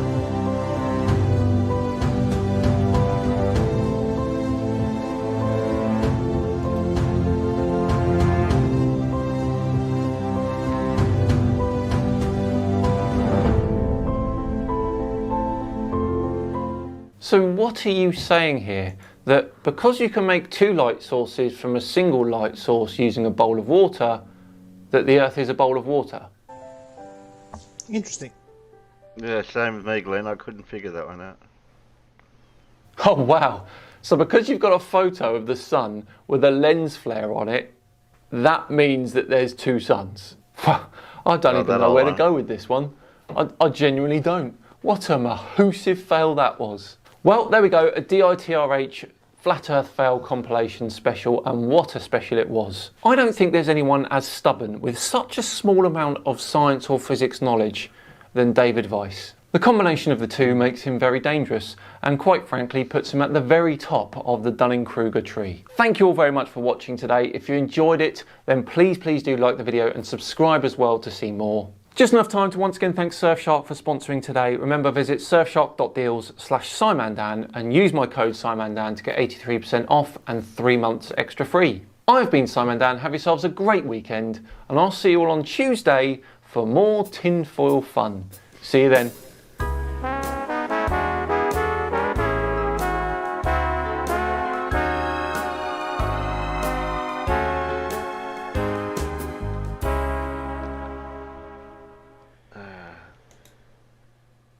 I'm going to be surprised one day when they bring out something new instead of recycling the same arguments. Yeah. What level water, nothing's moving. It looks flat. Well, there's flat earthers out there that you could probably even name, if you, the ones that even I can think of. everyone else probably think the same ones when you just say, oh, they come in repeating the same things over and over. Like a memory of a goldfish, some of them. Or they do it intentionally, certain ones. Yes, I suspect so. Like a reset.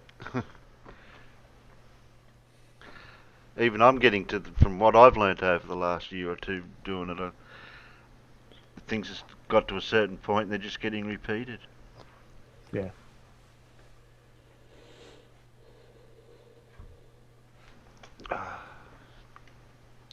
Oh.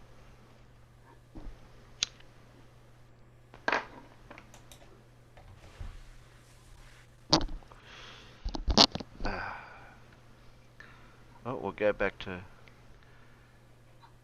I just want to double check with Blue's experiment in between the videos. Mm-hmm. Where he's at.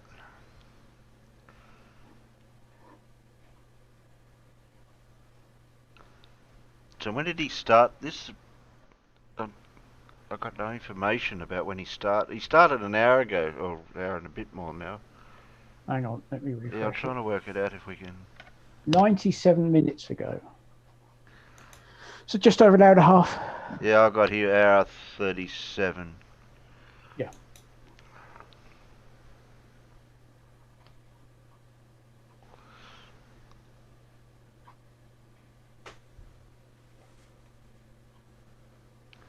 I like the technical side of it when he draws out all the graphs and everything, models it out onto that.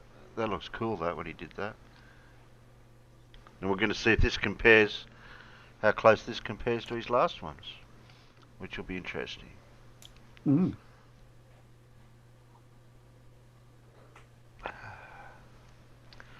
Okay. Get back out of that. We just did Simon, so I can get rid of that one. Who we got next? We've got a Wally. Wally and I had been having a DM about stuff about his videos. Oh yeah. Well, he DM'd them to me. Right. So I've got all these DMs of all these videos. Even though they're shilled in the shill thing. Yeah. That's okay.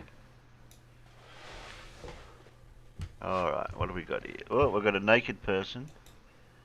Just came over from Blue's channel. Oh, if you're going to sub me, Eric, you'll get your spanner. Good man. Yeah, I need the subs.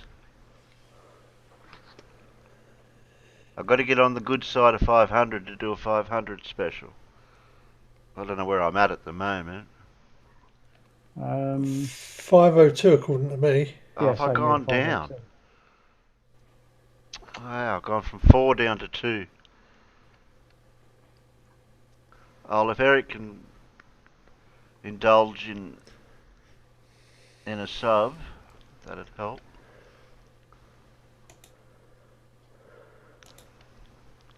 And you can have a spanner. I don't like naked people. I don't like naked people in my chat. Standards must be maintained. Yes, exactly. Indeed. So what do we got here? Warning: contains facts. Danny Pratt may find causes bankruptcy. I have heard about something to do with Danny Pratt and some money thing. Yeah. Not sure. Thanks, Eric.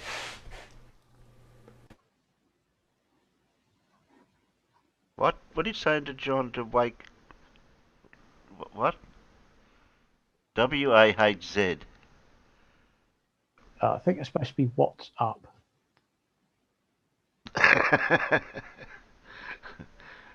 I'm glad you could figure that one out. I was trying to figure out what would that end up being.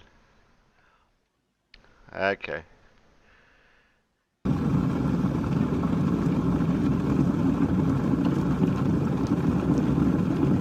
Oh, I'm just saying that those two are probably flat. Hey everybody, where's Wally here? Well, Danny, what did you do? $1 million. I hope your significant other is on board with this enterprise of yours. Okay, Danny has made some brave, if not super dumb challenge. Now, this one is going to be super easy, barely an inconvenience. So let's have a look, as Adam would say. Let's have a look. Okay, here's my $1 million challenge to any globe priest out there. You continually claim that autopilot programs in airplanes make minute adjustments for curvature and for Coriolis effect in flight. So why fly a plane when you have an autopilot that can fly it for you? Meanwhile, you and the co-pilot are having a good old meal of the fish. Not saying I know exactly how everything works. Pull the programming and point to the specific code, computer code, that proves the planes make these adjustments on their own. Go ahead, we're waiting. Well, I'm happy you are waiting. I can imagine trying to give him some computer code and then go to figure that out. Proprietary code. So I guess, Danny, you're thinking I'm making an excuse right about now, don't you? I guarantee you what you'll do instead is come up with every excuse in the world why you can't or won't provide the programming and the code that proves your insane claims that the planes adjust for curvature and Coriolis effect. Yeah, called it. When there were no computers on the first planes on Earth and they flew around just fine and not one of the pilots ever adjusted for curvature or Coriolis effect. Or, now hear me out, Danny, maybe they're doing those adjustments in the course of just flying the plane. Well, keeping it level, keeping it on course. What do you reckon? And to that point, I dare you to get a pilot under the penalty of perjury and jail to testify that he makes adjustments when flying to adjust for the curvature of Earth or Coriolis effect of Earth's rotation. Just one pilot to swear? That shouldn't be too hard. Now, do I know any pilots? Let me think. Who do I know? Who can I ask? Yeah. Let me think. Not saying I know exactly how everything works, so that all the other pilots on Earth can laugh at him as he gets his ass thrown in jail because no such thing has ever happened. Now, are you... It'd be alright if I could get Wolfie to get Wally to get Wolfie on here when we all played this, and Wolfie could have, said something about it. Sure about that? Yeah, that would have been cool. That would have been cool. Are you $1 million sure about that? Okay, now settle down, Danny. Sending me $1 million will be hardly a laughing matter, you know. So Where's let's he going to get $1 million this from? challenge first. And bear in mind, I only need to do one of these two parts, as Danny has said in the title. Only one is necessary to win the $1 million. Thanks, Danny. Okay, so no one in my audience will be shocked to find out that the best responses to the $1 million challenge of pulling the programming, the computer code, that proves airplanes make these phantom adjustments for curvature and or Coriolis, the best response they can muster up is, you're not a pilot, we'll discuss that in a minute, or you don't know how planes work. I worked around planes for 3 years. So you worked around planes, eh? Well, I'm sure you did. But I can't imagine how mopping the hangar floor gives you any knowledge on just how autopilots function in a plane, Danny. As far as me not being a pilot, what is it exactly that has deluded you Globetardians into thinking a pilot is some sort of a brilliant person? I don't know. The thousands of hours of training, the studying, the constant reviewing of the skills, time in the simulators, the pressure not to kill hundreds of people, the women, the maths abilities, the memory required to do all those tasks. The brilliance of those at the top of their game. Outstanding, isn't it? A monkey could be a pilot, almost literally, these days. Danny, it takes huge amounts of skill to be a top pilot. They are responsible for airworthiness of the plane even before they take off. Let's have a look at Wolfie doing the hard yards. Yeah, he's going to come up and kick So the being a tire. pilot has plenty of ups and downs, and one of the responsibilities we have as a full-time corporate pilot is to check the tyre pressures on the aircraft daily. So that's what I'm doing now.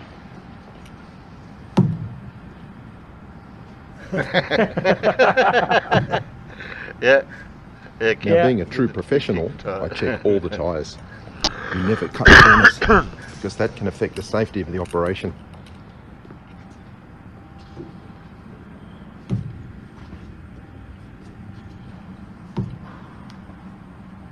Yeah. And let's not forget the nose wheel.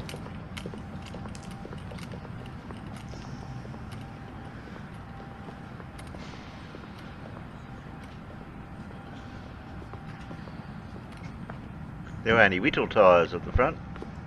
Oh, yeah. All good. Does that stop the nose sliding along the ground? Yeah. So that's another day's work completed.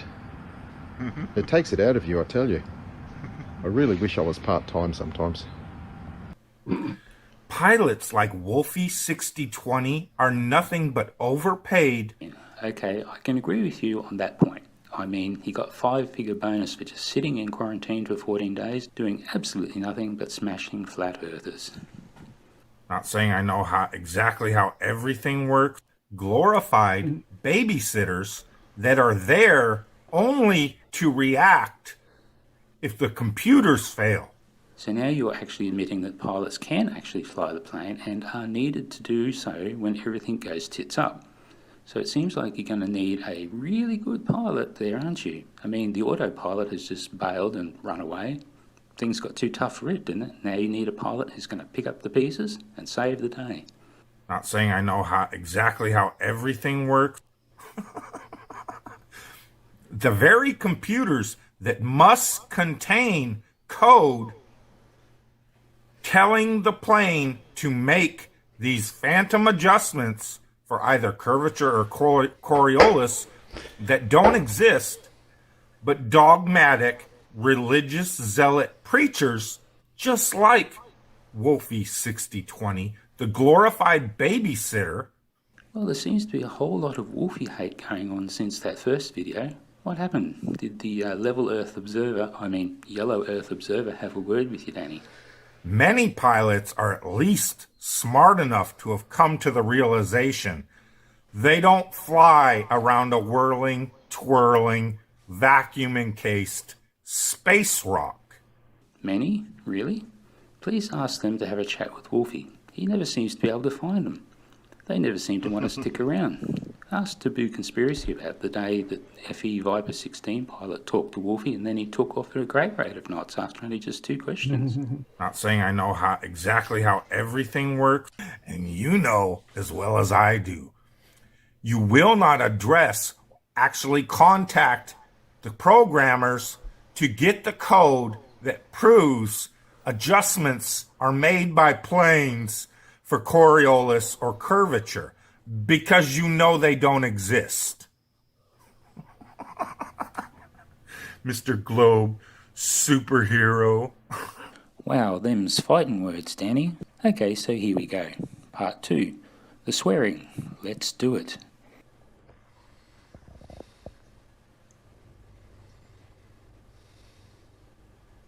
I, Rob, known on YouTube as Wolfie6020, swear by Almighty God that the evidence I shall give will be the truth, the whole truth, and nothing but the truth.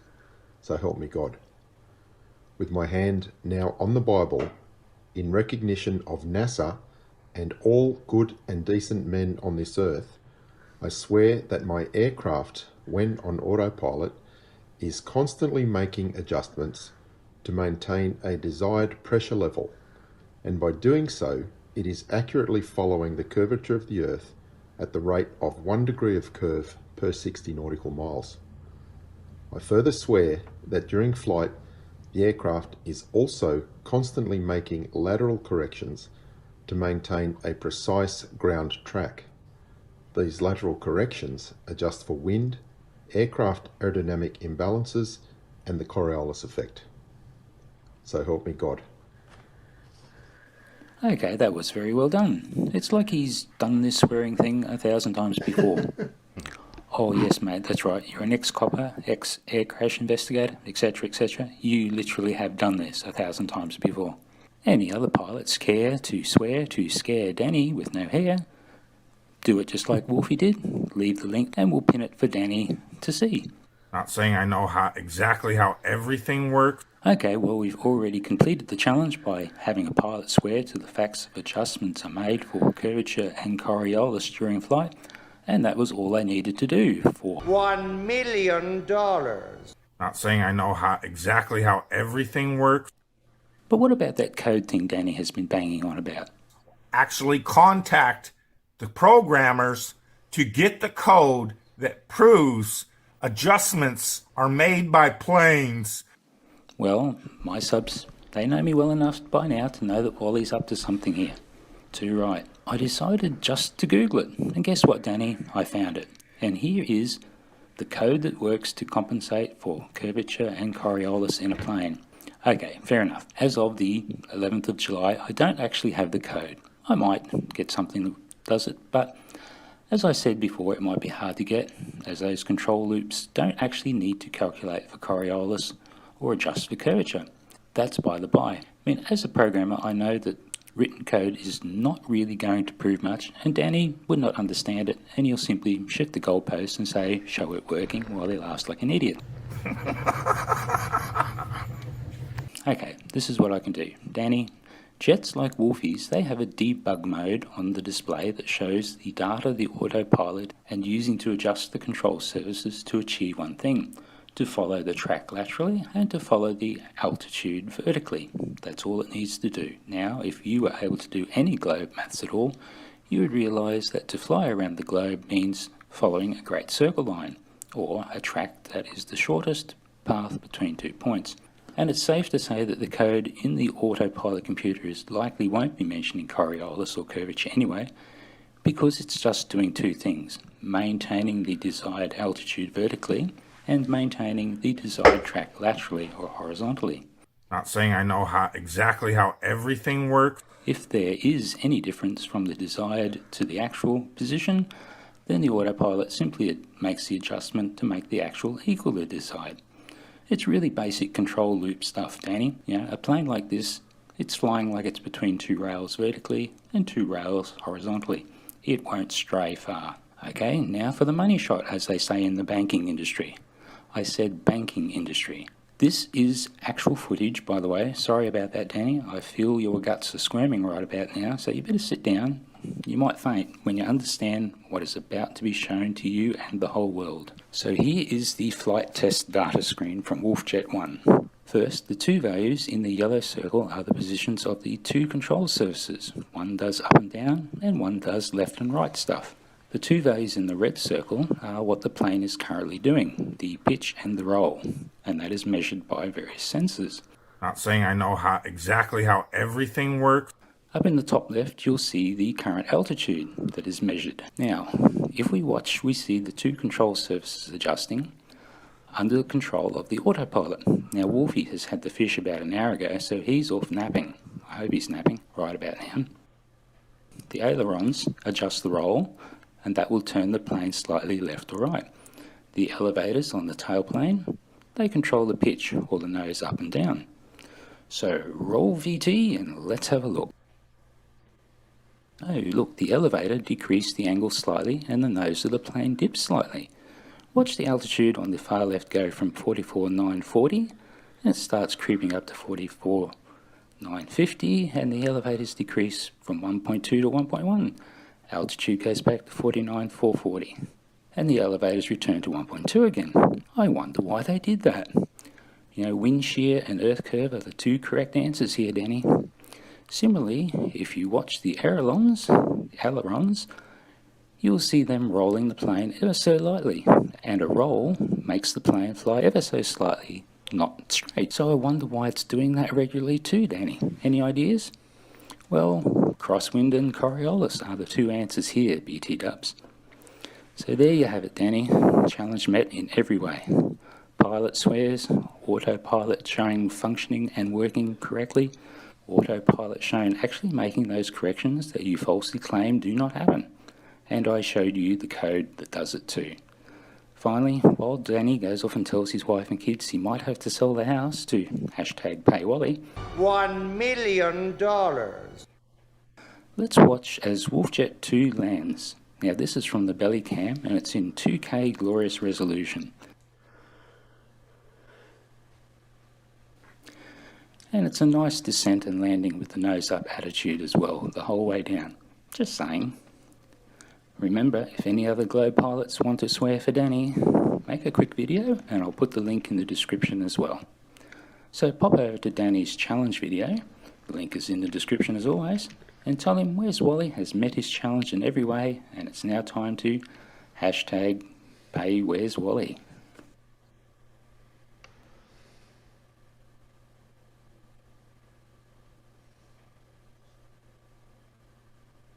Oh, I didn't spell something right. I was trying to watch that and type at the same time. I've got to scroll back. That was funny, that bit. Where is it? There it is. A track laterally or horizontally. That's it. Plane curvature Coriolis compensation routine. Procedure curvature Coriolis compensation. Actual altitude, desired altitude, then fly over a bit. Yeah, because if actual altitude is greater than desired altitude, fly lower a bit. A bit, yeah. I know that's what code looks like, but if you just flashed it to sell a smeller, he'd go, oh yeah, that's code. Yeah, and you actually read it. Yeah. Nice. Good one. I would have loved to have had Wolfie on here, giving us another account of that.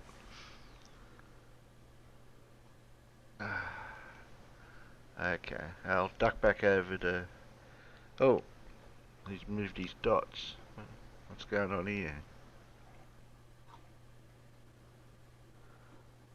He's moved his circles. Oh, he's put his balls on. He's put his balls on the other side now. So we finished. We missed that. How far back did he do that? Missed Blue swinging his balls. Yeah. About there. So that's where it was.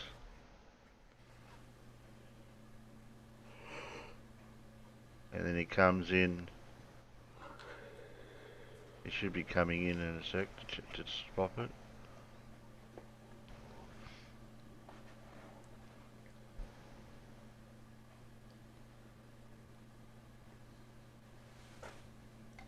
This is one of the main times if something happens, you can see something change.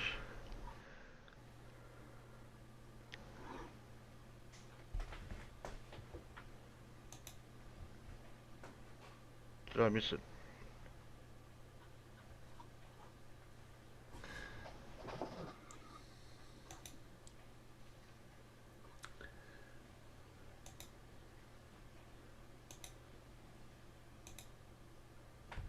Oh, okay. He resets the circle to the end point where the oscillation stopped. Okay, so he probably reads that at 23.4.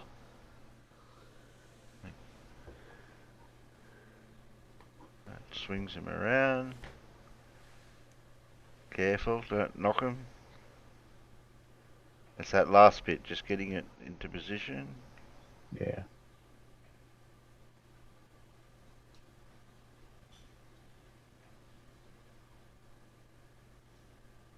A little groove on that crossbeam's helpful for that, to stop them swinging once they get to there.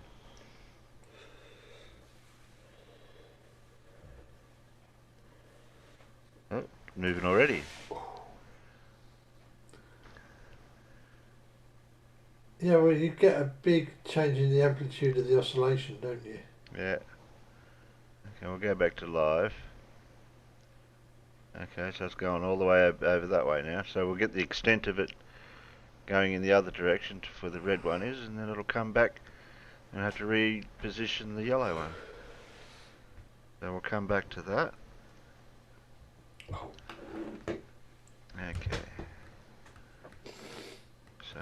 on that one. I think we've got another. We've got 2 Wallies and we've got one more. And we've got a blue. Finish off with the blue. Okay. And then we'll come back. And then we'll come back to blues balls. Why did my balls ache when I saw that? What balls you got, Death?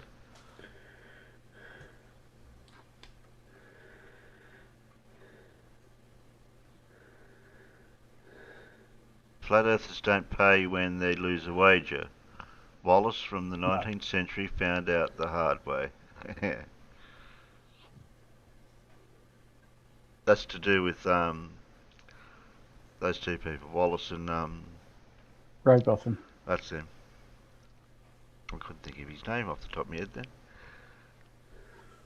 Alright. Here's Wally. Again. G'day everybody, where's Wally here?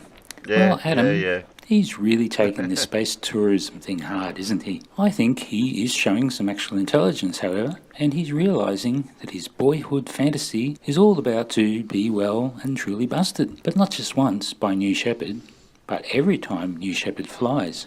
Another 6 people are going to space, they're going to take their cameras, they're going to take video footage, and they're going to be doing demonstrable science, and it's going to mount up against Adam. So what is old Yeller saying this time? Let's have a look. These are screenshots from the successful test run of the Blue Origin rocket, which Jeff Bezos, his brother, and some others fly in 9 days' time, supposedly. I blended one image from the ground, one image from 60 plus miles, which these people are supposedly going, and strangely enough, you see the same curvature at ground level that you do 60 miles up. So I've got to ask, what's the point of all this? Yeah, what is the point of all this that you're trying to do here, Adam? Why are you doing this preemptive strike? Has Jeff got you worried? Is it because Jeff is giving a free ride to Wally Funk? Maybe. Well, Adam did as Adam does, and he muffed it up yet again. You can't use a close-by hilly landscape as an horizon, Adam. It could be any shape. This is why we use water, because it's always level. So when I did it, I chose the same top image from high altitude as Adam, but I chose an image from when the capsule had landed. Now I wondered if Adam had looked at this one too, and maybe he just decided it didn't tell the story that he wanted to tell. Because when I blend these two together, well, here, have a look. I don't entirely know exactly what's going on. And then there's that pesky horizon drop that you slyly moved out of the way too, didn't you, Adam? Naughty, naughty. That I stand by the things that are demonstrably true. What a storyteller you are, Adam. Not very scientific, was it? Because you had the perfect setup. You had a fixed camera on the far wall, you had the fixed window in front of you, and the only variable was the altitude. You done messed up with the position of the window, Adam. Naughty, naughty. That was not very scientific. That I stand by the things that are demonstrably true. Obviously, it's to push the globe, which of course is scientifically impossible. No, Adam, it's you that's impossible to be scientific. As I've shown here, Adam can't science. So when done right, there is obvious curve. Well, Adam admits that. He just thinks it matches the ground curve. But there is obvious curve and it's altitude dependent. And that's just like the globe model predicts. So now you can't say it's optics, Adam. It's not the curve of the window at all. I don't entirely know exactly what's going on. As they are all kept the same and the apparent curve changes with the height. Dear oh dear, what a fail, Adam. Or have they seriously upped their game from the usual tosh that gets served up, that gets broken down with the slightest bit of discernment? Only time will tell. Watch this space. Nice pun, Adam, but your credibility, it's all in tatters. You just dropped the ball yet again, as we all knew you would. Now, if you try to discredit the New Shepard, be rest assured I will be waiting to ping-pong you and remind you of the tosh-worthy attempt you made here today. What a fail. What a boy. I don't entirely know exactly what's going on, but it's... Now, let me just make a note here, because I know what certain individuals are going to say. What, certain individuals? You mean someone who might ping-pong you? I hope you don't mean me. I don't entirely know exactly what's going on. Oh, dear fellow. Look, I did a mannequin walker video years ago. I will play it for you here now, but with the appropriate musical accompaniment to get everyone's emotions in the right frame of mind.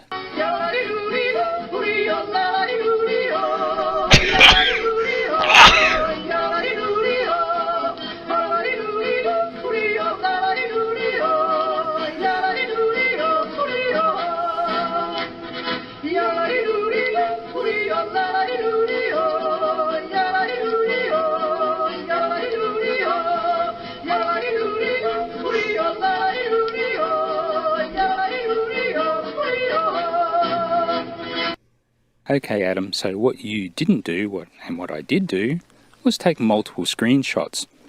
Look, I did 7, and not one of them was the foothills of West Texas. Now, look, I'll put them all on this one image so you can see, and, well, look, the raw images are all a little bit kind of the same. It is really hard to discern. Well, so let's look at all the compressed ones now. If we put them there beside the others, and now it's very obvious. I reckon even Adam could see that. So, a cherry pick and a fail, Adam. Well, that's pretty much exactly the same thing you did for your Virgin space launch, mate. I think you're going to have to step up your game. Maybe you better just let that ego go a little bit, because you're really not very good at this space stuff, Adam. So if you like what I've done here to poor old Adam, how about you do the usual YouTube things and give me a like, a subscribe, tell your mum, and all those things. Thanks very much, guys.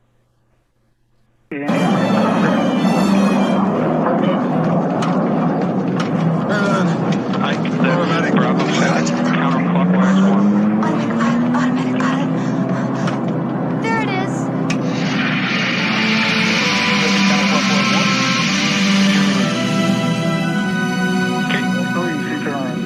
I'll go back to the panel. Who was that person supposed to be in the autopilot seat, though? Oh, Wally, yeah, I sneezed. Sorry, I was trying to mute myself, but I couldn't get it quick enough.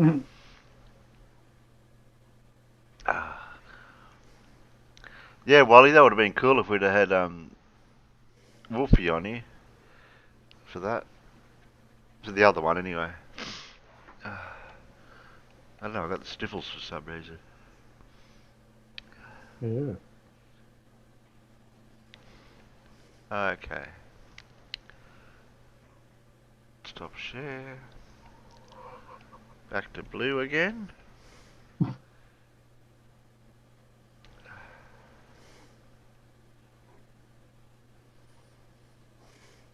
Okay, this is the interesting bit. It's coming back the other way now. Oh, yes. Oh, it was a meme. Like Bernie Sanders. Yes, that's it. I don't know who that is.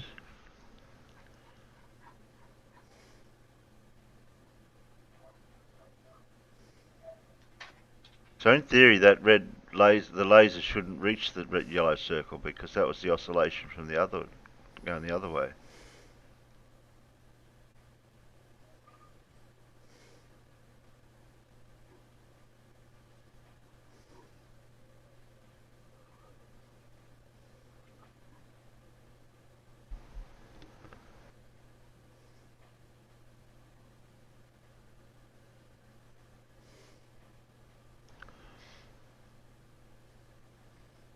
How these flurfers always learn off each other when they cherry pick videos and they go through them and go, yep, that's what we want. We want something that looks like that. Yep, we'll grab that.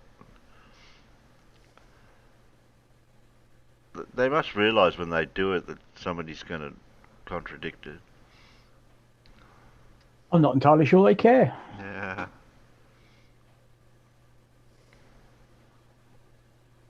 To be honest. He was running for president, Terry. Oh, okay. Yes. President of what? USA. Oh, okay. Hillary screwed him over in 2016 and 2020. Yeah, he's an American. Okay. Well, he still is, but he was a senator, and he's been involved in politics for years. It's a big thing over in America, I suppose, the politics stuff. But we don't have that same type of thing here. No. Politicians? Who are they? Oh, yellow dot moved. Yellow circles moved.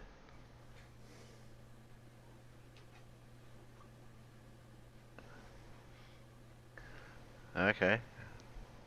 I'll leave that. Now we've seen where it's moved to.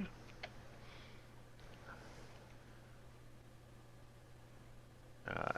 Okay, last, I think we're the last one. Alright.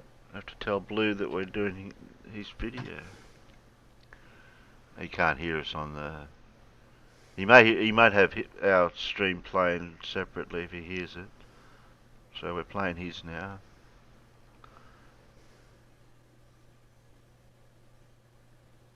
Fred says they only seem to choose debunked ones. Anyway, there.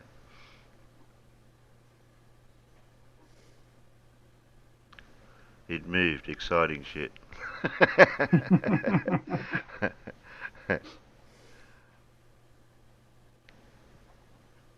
I think Blue's fast forwarded one before, like watching it go. If I remember. Okay. Last video. Righty-ho. How long have we been going for? Whoa. Gee, time flies.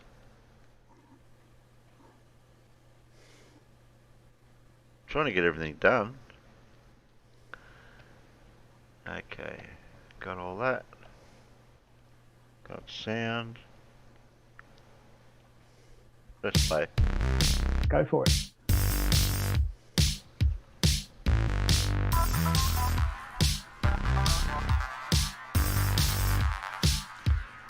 Hello everybody, welcome to Blue Marble Science. Does Earth curvature in these two pictures look the same to you? Well, Dan the Waterman thinks so. Warning, severe facial and monitor damage alert is in effect. Get out those oven mitts, push the monitors back out of punching range, and let's light this dumpster fire and have some fun. This is live right now, and this is off of Jeff Bezos' Virgin Galactic. You seem to be a little confused there, Dan. Jeff Bezos is the founder and executive chairman of Amazon. Virgin Galactic is Richard Branson. Yeah. They're not the same guy. You can see the curvature of the Earth here at the top, and the funny part is over here. This is some 56 miles up, and this is 270 miles up on the space station here. You can see it's measured here in the altitude at 425. It's 260 miles up, 265 miles up. Either way, it really surprisingly, oh, just went out of frame there. So I'm going to go back. Surprisingly, damned if that curvature doesn't look exactly the same. So we got this at this height. We're looking at here only 56 miles. And then over here, this is 265 miles. But damned if it doesn't look the same. Kind of weird how they could look the same at these different heights. How's that curvature look the same as the other curvature? Here. And of course, they usually claim this is live. The whole point. It's not. Yeah. If I go forward, well, it'll make a live claim, whatever they're showing right this I'm sure minute. these flat As you earthers know, must they always need to run go to lots of Specsavers. tapes, Yes. because they can't That's show what I said transitions the from other day day. to When's the night. last time you went to an optician's? Oh yeah, they can't manage to show the transition from day to night, can they? Oh look, there goes the moon. Uh-oh. Oh. Leaving Sunrise. nighttime. Daytime. Coming into daytime. What do you think about that, Dan? Nighttime. Daytime. Daytime. Nighttime. Daytime. So this supposedly is live. Current ISS doesn't say live. I just want you to see the inconsistencies. As you scroll around, you'll see the different imagery. and the different speeds, but clearly something's wrong here. Oh, yeah, What? something's wrong, all right. And if you don't pull your What? head out of there, it's going to get stuck. When you start looking at the shape being the same at completely different heights, you got to wonder what's going on. You really do. So you think the curvature in these two pictures looks the same, huh, Dan? Well, let's draw a pretty red line on this one over here like that. And then let's copy that line and put it over on the other picture and see if they match. That doesn't seem to match too well, does it, Dan? Tell you what, let's blow up a little section about like that, and let's put it over here superimposed on top of the first picture.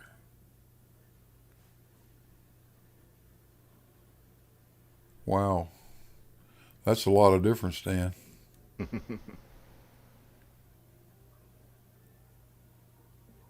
Doesn't look the same at all now, does it? Now, I want you to keep something in mind, that even though Spaceship Two is at 50 miles and the ISS on the right is at 250 miles, the distance to the horizon is not a linear function. Let's pull up an Earth curve calculator. From 50 miles, the horizon is 631 miles away. From the ISS altitude of 250 miles, the distance to the horizon is 1,429 miles. So while the ISS is 5 times as high as Spaceship Two, the horizon is only 2.3 times as far away.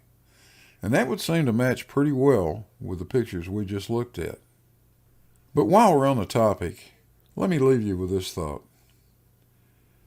That top picture is when Spaceship Two is still attached to the mother aircraft. Notice the horizon appears to be flat. But the lower picture is when Spaceship Two reached an altitude of around 280,000 feet. That horizon is not flat. Globe confirmed. Hey, thanks for watching. Hope you guys enjoyed it. Don't forget the like and subscribe buttons down there. Shout out to the patrons and PayPals. Really appreciate everything you guys do. And I'll catch you on the next one.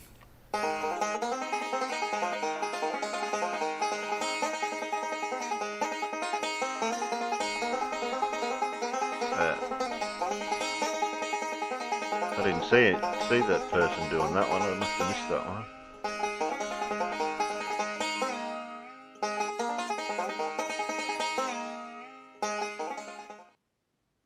Oh. There's a video, if I can pull it up. I should be able to find it. I should have kept it. Where are we? Should be able to find it pretty quick.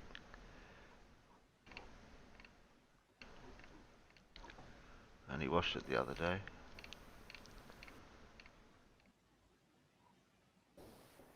I got you hooked back in over here, Terry.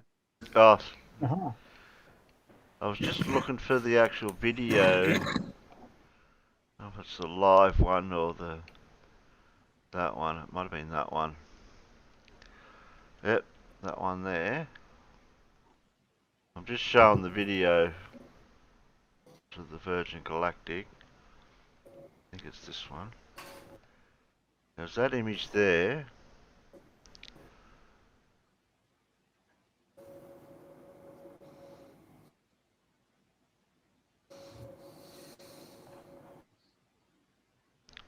Find it now. I should have timestamped these. Yeah, it's just before this. Because I know it was a bit all funny from the camera of the first one. I haven't got the other. I have to get the other one.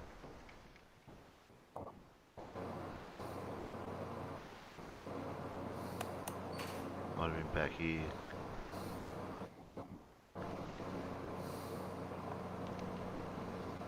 There was one of these ones where you could see it with the Earth.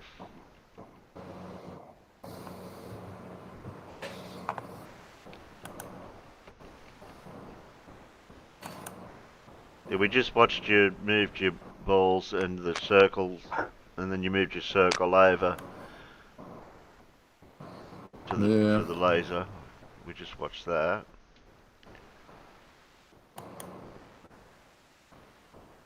I think I'm gonna have to get the other video for this.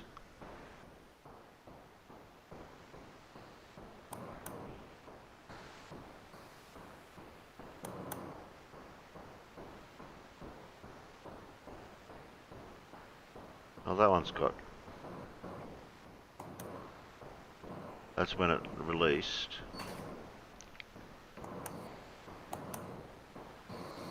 Yeah, I thought it was in that area.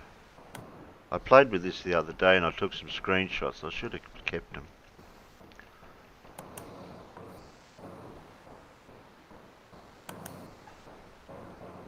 Anyway. But there was 2 screenshots of the Earth in the background with the curve. Mm-hmm. And I think those 2 screenshots, I think Witsit was on Gems, and he came in and said, yes. And he said, oh, Yes, these he 2 came in. screenshots, and said there's no curve. That's right. And they both clearly showed curvature. And everybody who was in there sort of said, well, they show curvature. Yeah.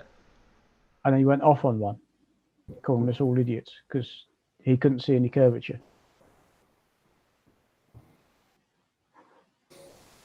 Yeah, I'm going to have to play with these and keep those 2 shots, because there's 2 shots.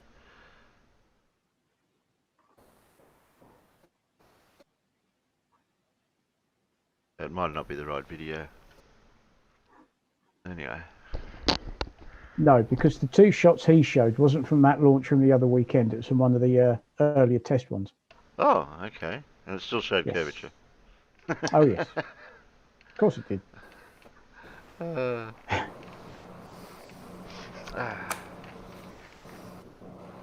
Oh, we're finishing up here now. How long have we been going for? Oh, 4 hours. There's your 4. Yeah, that would do.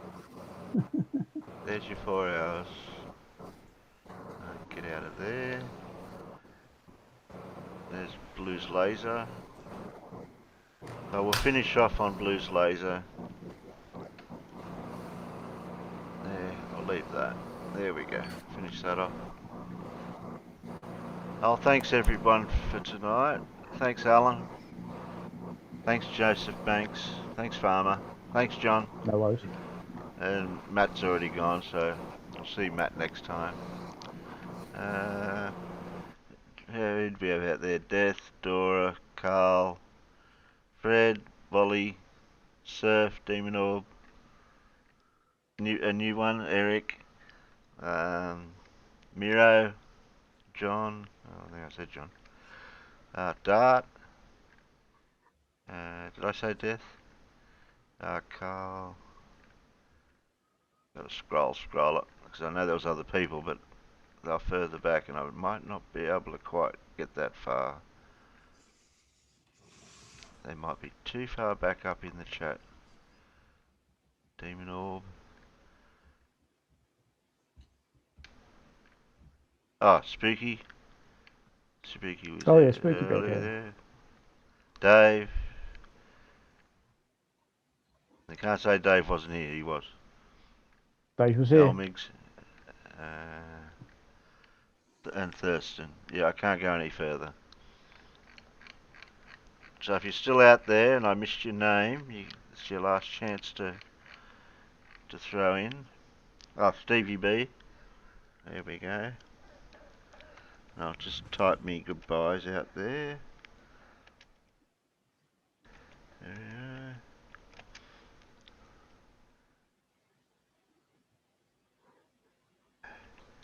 You don't hear me typing as loud as Alan, do you? No. Yeah, it's a Logitech keyboard. It's very soft in its. Yeah, I use Logitech, but I think the ones I've got are a little bit louder. You can really hear them. Yeah, I must have a good one then. It's think nice, a lot of it quiet. comes It's down nice and quiet. what sort of action you like on your keyboard, you know. Yeah. Well, it's got that definite feel to it when you press down on them. You can actually feel it going down. Like it's got that easy feel at first, and then it actually clicks in as you type, so you'd actually know how far down you've pressed.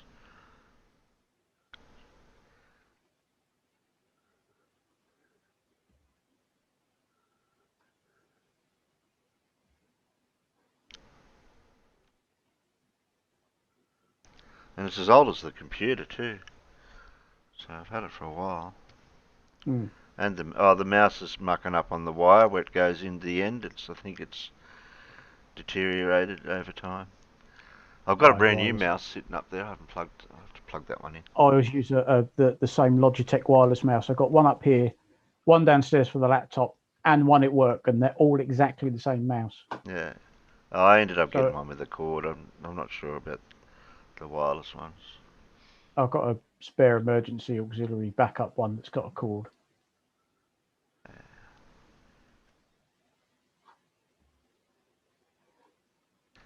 There we go.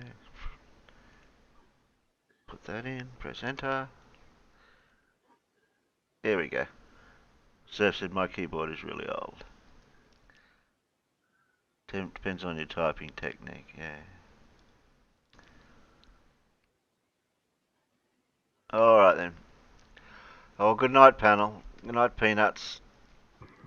Good night, Peanuts. No, we'll Thank you very much for stop being here. sharing. I don't know, Alan's muted. I think he's I think he got visitors. John's muted. I don't know if Paul's fallen asleep or not. I can't hear him snoring. No, I haven't, but I'm damn close to it. Have you learnt that new tune yet? No, I haven't had time, Terry. I've been installing downlights in my rooms. Oh, so, okay. Yeah. They're like little LED things, are they? Oh, I Those can show ones? you. Let me stop. I'll show you. I'll stop with the background and I'll show you. Okay. Did they guess the plane? No. Oh. It's an old Avro Anson. Ah, is that what it was? And it, the way it came, you wouldn't think you could restore it, but yeah. See, I've put downlights in the room now. The different colours there. Oh, That's yes. cool. Oh, very nice. you can make them different colours if you want to, but yeah. Can you wire them up to a program that can make them flash on and off at different sequential lighting effects and like disco Yeah, I lighting? can if I want to. Like if I want to, I can say, "Hey Google, make the music room red."